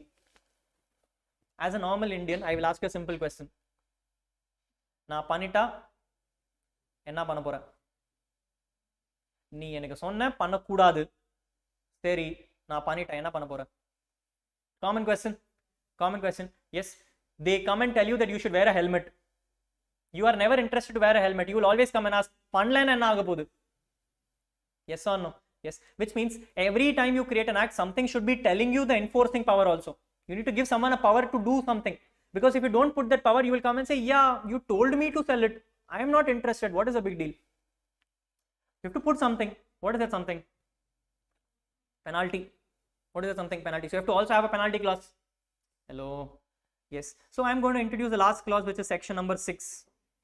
Section number 6, where I am going to say penalty. And here I'll come and say, in case of violation of section 4. Rahul, do I have to do section 5 here? Do I have to do section 5 here? No. Why? Because I told boss, even if section 4 is violated, section 5 is superior. So if I'm satisfying section 5, automatically penalty will not come. Yes or no? Yes or no? Yes or no? So I'm coming and saying, in case of violation of section 4, in case of violation of section 4, he shall be, he da potan, paraliya, because general clauses, he shall be levied a penalty, number, நீங்க தான் தட்டணும் 10,000 per sale per year per violation. Okay, penalty ranging from 10,000 fixed number illa range சரி, ranging up to rupees 10,000 per default issue. Per default. Yes or no? Yes or no? Yes. This is how I will be concluding an act. Yes, I will have to put section number 7 also, where I have to come and say that for the purpose of this act, CBFA is my appropriate body.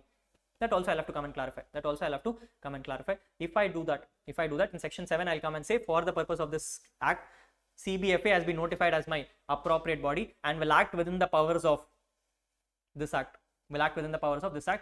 Thereby clarifying that CBFA cannot do anything beyond what I say. Clear? Yes. Now it looks like a complete act. Yes. You understand what we spoke about? Yes. This is how an act is drafted. Logic remains the same in any act for that matter. Including income tax. I'm giving you this background right now because going forward there is no more background. We'll start with the section. We'll straightforward ask section number 3, section number 4, subclause 1. அவ்வளவுதான். அதுல ஒரு proviso வரும், ஒரு notwithstanding வரும், ஒரு explanation வரும். Understanding would be that you already know KNOW. NO இல்ல. You already KNOW. Yes. Logic's clear. Now it looks like you know foundation law. Maybe. Yes. You have done the same things in foundation. There's nothing different. You have learned contract act. You have learned what is notwithstanding. You have learned what is proviso. You have learned what is case law. You have learned sections, subsections, clause, everything. But you still don't know why. Here is the why. Think about it. For you to create this was so painful. We have only created 7 sections. அதுக்கே மூச்சு வாங்கிட்டீங்க. Yes or no? Income tax has 540 sections. Not everything is applicable for syllabus, ஆனா இருக்கு. Income tax almost has about 540 sections. Rahul, 540 பார்த்தா இல்லையே. Actually there are 298 sections. But still there are 500 sections. அது எப்படி? Point is very simple. Initially create பண்ணும்போது 298 போட்டிருப்பாங்க, கடைசியில் amendments வந்திருக்கும். அந்த அமெண்ட்மெண்ட்ஸ் போடுறதுக்கு என்ன பண்ணணும்? ஆப்வியஸ்லி நம்பர் மாறாம 299க்கு அப்புறம் மாற முடியாது, because 299 is my rules. So I have to put it somewhere linked to each other. ஏன்னா ஒரு சீக்வன்ஸ் இருக்கணும். So what will happen? Section 194, then 194A, then 194B, then BB, then C, then D, then E, then F, அப்படியே போயிட்டே இருக்கும். நான் தான் சொன்னேன்ல நேற்று TDSல அப்படி தான் போகும். That is how it is. That is how it is. All amendments, if you see a section which is not a number and it also has a letter in the section, it means it is an subsequent brought in change. It is an subsequent brought in change. The same thing you will see in sections also. Section 6 is subsection 1 இருக்கும், அதுக்கப்புறம் section 6 subsection 1 இருக்கும். எதுக்கு 1? It means முன்னாடி இல்லை, இப்போதான் கொண்டு வந்திருக்காங்க. So every time you see something which is not already there, it means it is a thought through process which has come later on after people found out the mistakes. After people found out the mistakes. Purida. Yes, this is your whole drafting of an act.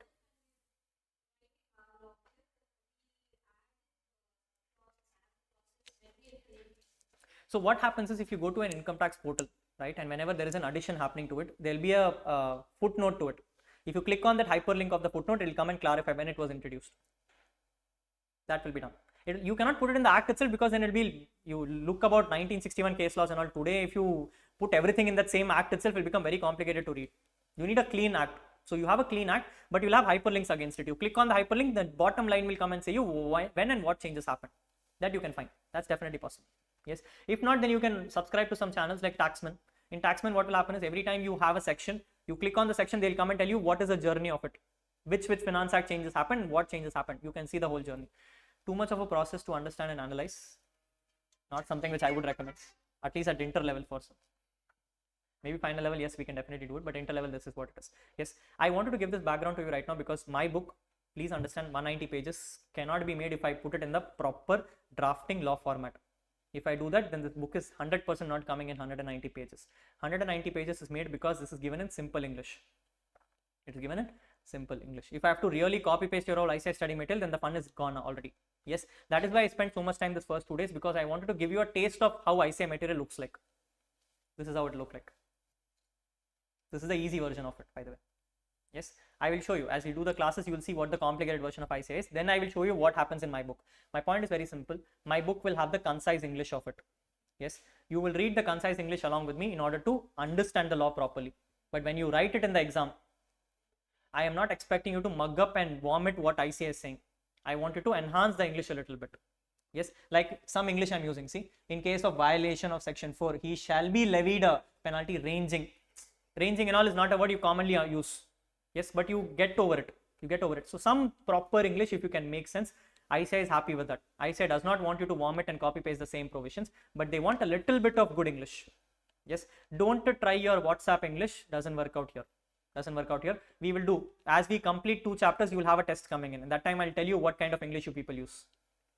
Yes, avoid those things. Let's come to a position where, yes, we are now able to come and tell people that we have a certain amount of English that we know. We are giving it to you. No one is expecting Sherlock Holmes English. Shakespeare English. No one is expecting Shakespeare level English. No one knows also, no one cares also. If you try too much English also, they will fail you. He will assume that you are writing stories. Simple English, but sensible English. It should not be local level. Not be local level. I am doing this because I am doing this. Okay, should look like third person language, should look like proper English. As we progress in the classes, I will tell you how an English can make sense. We will write those things and all. My point is, don't worry about reading simple English.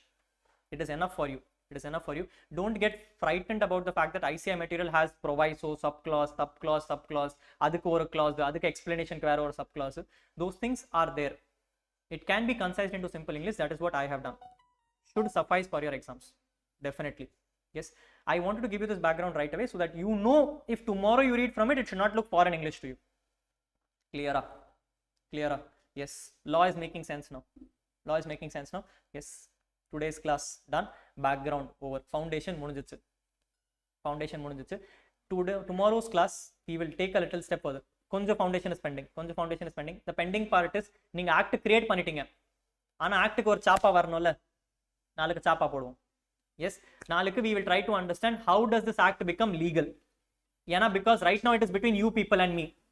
You are still the ministry, you are still not the parliament. So எப்படி இது பார்லிமெண்ட்க்கு போகும், எப்படி சாப்பா வரும் is what we'll discuss tomorrow. And then we'll jump to the subject. Word of caution. My intention was very simple. We wanted to just define what is a fruit. Irundalo we took 3 hours. Same thing will happen in income tax. In income tax, you have one charging section number 4. It has 2 lines. That's all. It only has 2 lines. We are going to discuss the 2 lines for the next 1 full week. I'm making it very clear right away to you. Yes, you understood when you drafted a law how difficult it is. Now we need to understand how income tax drafted the law and what challenges they faced, right? So the 2 lines which we have in that section number 4 will be discussed for the next 1 whole week. It's important. If you don't understand, by the way, if you complete that 1 full week, chapter number 1 is over. Okay, chapter number 1 is nothing but the 2 lines converted into 6 pages. Seriya? Yes, so next 1 full week we are going to discuss about the 2 lines, make it into the 6 pages, complete chapter number 1, and then move to the more exciting tax computation and sum solving chapters, which is chapter number 2. Chapter number 2 will be more exciting. Chapter number 1 theory pora varaikum, yes, you will have the same kind of dull face irukum. Supposed to happen. I cannot help it. I can jump you to the chapters, but you will not understand anything. So to give you the background, this is first important. Next 1 week, patiently learn things. Nothing has to be read for exam. None of this is coming for exam. Ippe solidran. But it is important because if you don't know this, you cannot know that. Seriya? Yes. Keeping that in mind is what you have to come for the class. I know it's a pain. Trust me, you have not started the least of it. My subject is also practical. You have other subjects coming in exam. You have subjects like audit. You have subjects like FML, SM. When you see those 2 subjects, now you will realize Rahul is talking better. If you think Rahul, this is itself bad, that is very different. அங்க வேற பண்ணா போகும். Subject அப்படி தான் இருக்கு. இங்க ஆச்சு கொஞ்சம் சம்ஸ் இருக்கு, கடைசில ஆச்சு வரும். இங்க அங்க ஒண்ணுமே வராது. அவன் ஆரம்பிச்சது ஃபர்ஸ்ட் கிளாஸோட பேச லாஸ்ட் கிளாஸ் வரைக்கும் அப்படி தான் போகும். நீங்க ஃபர்ஸ்ட் கிளாஸ் உட்காரது மூட அந்த லாஸ்ட் கிளாஸ் வரைக்கும் தான் போகும். அப்படி தான் போகும். Some subjects are like that. You have to prepare for it accordingly. There is no options. Pass ஆகணும்னா பண்ணி தான் ஆகணும், வேற வழி இல்ல. Yes, which is why I always tell people theory is pathetic, is boring, but it has logics behind it. Rather than mugging up theory, understand the why, things will become more interesting. Today's class, it was theory, but it was interesting.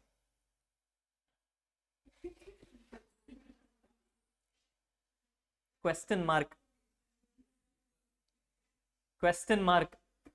Yes sir. No, மட்டும் வந்துச்சுன்னு வச்சுக்கோ. It was at least to me. நீங்க பாத்துக்கோங்க. Point is, yes, you did learn something. Tell me you did not learn something. You learn things. That is enough for me. I'm not here to please your excitement. I'm here to teach you things which you don't know. So that is what I've done, and I think this is justified enough. Next class we'll get into more specifics. Now we will start subjects. Again. 1 week. Don't expect much of subject, much of theory only. But it'll be fun. I'll try all those funs. Yes, let's come back and we'll do it properly. Last question. நாளைக்கு வருவீங்களா? சரி, okay. Thank you people. Have a good day.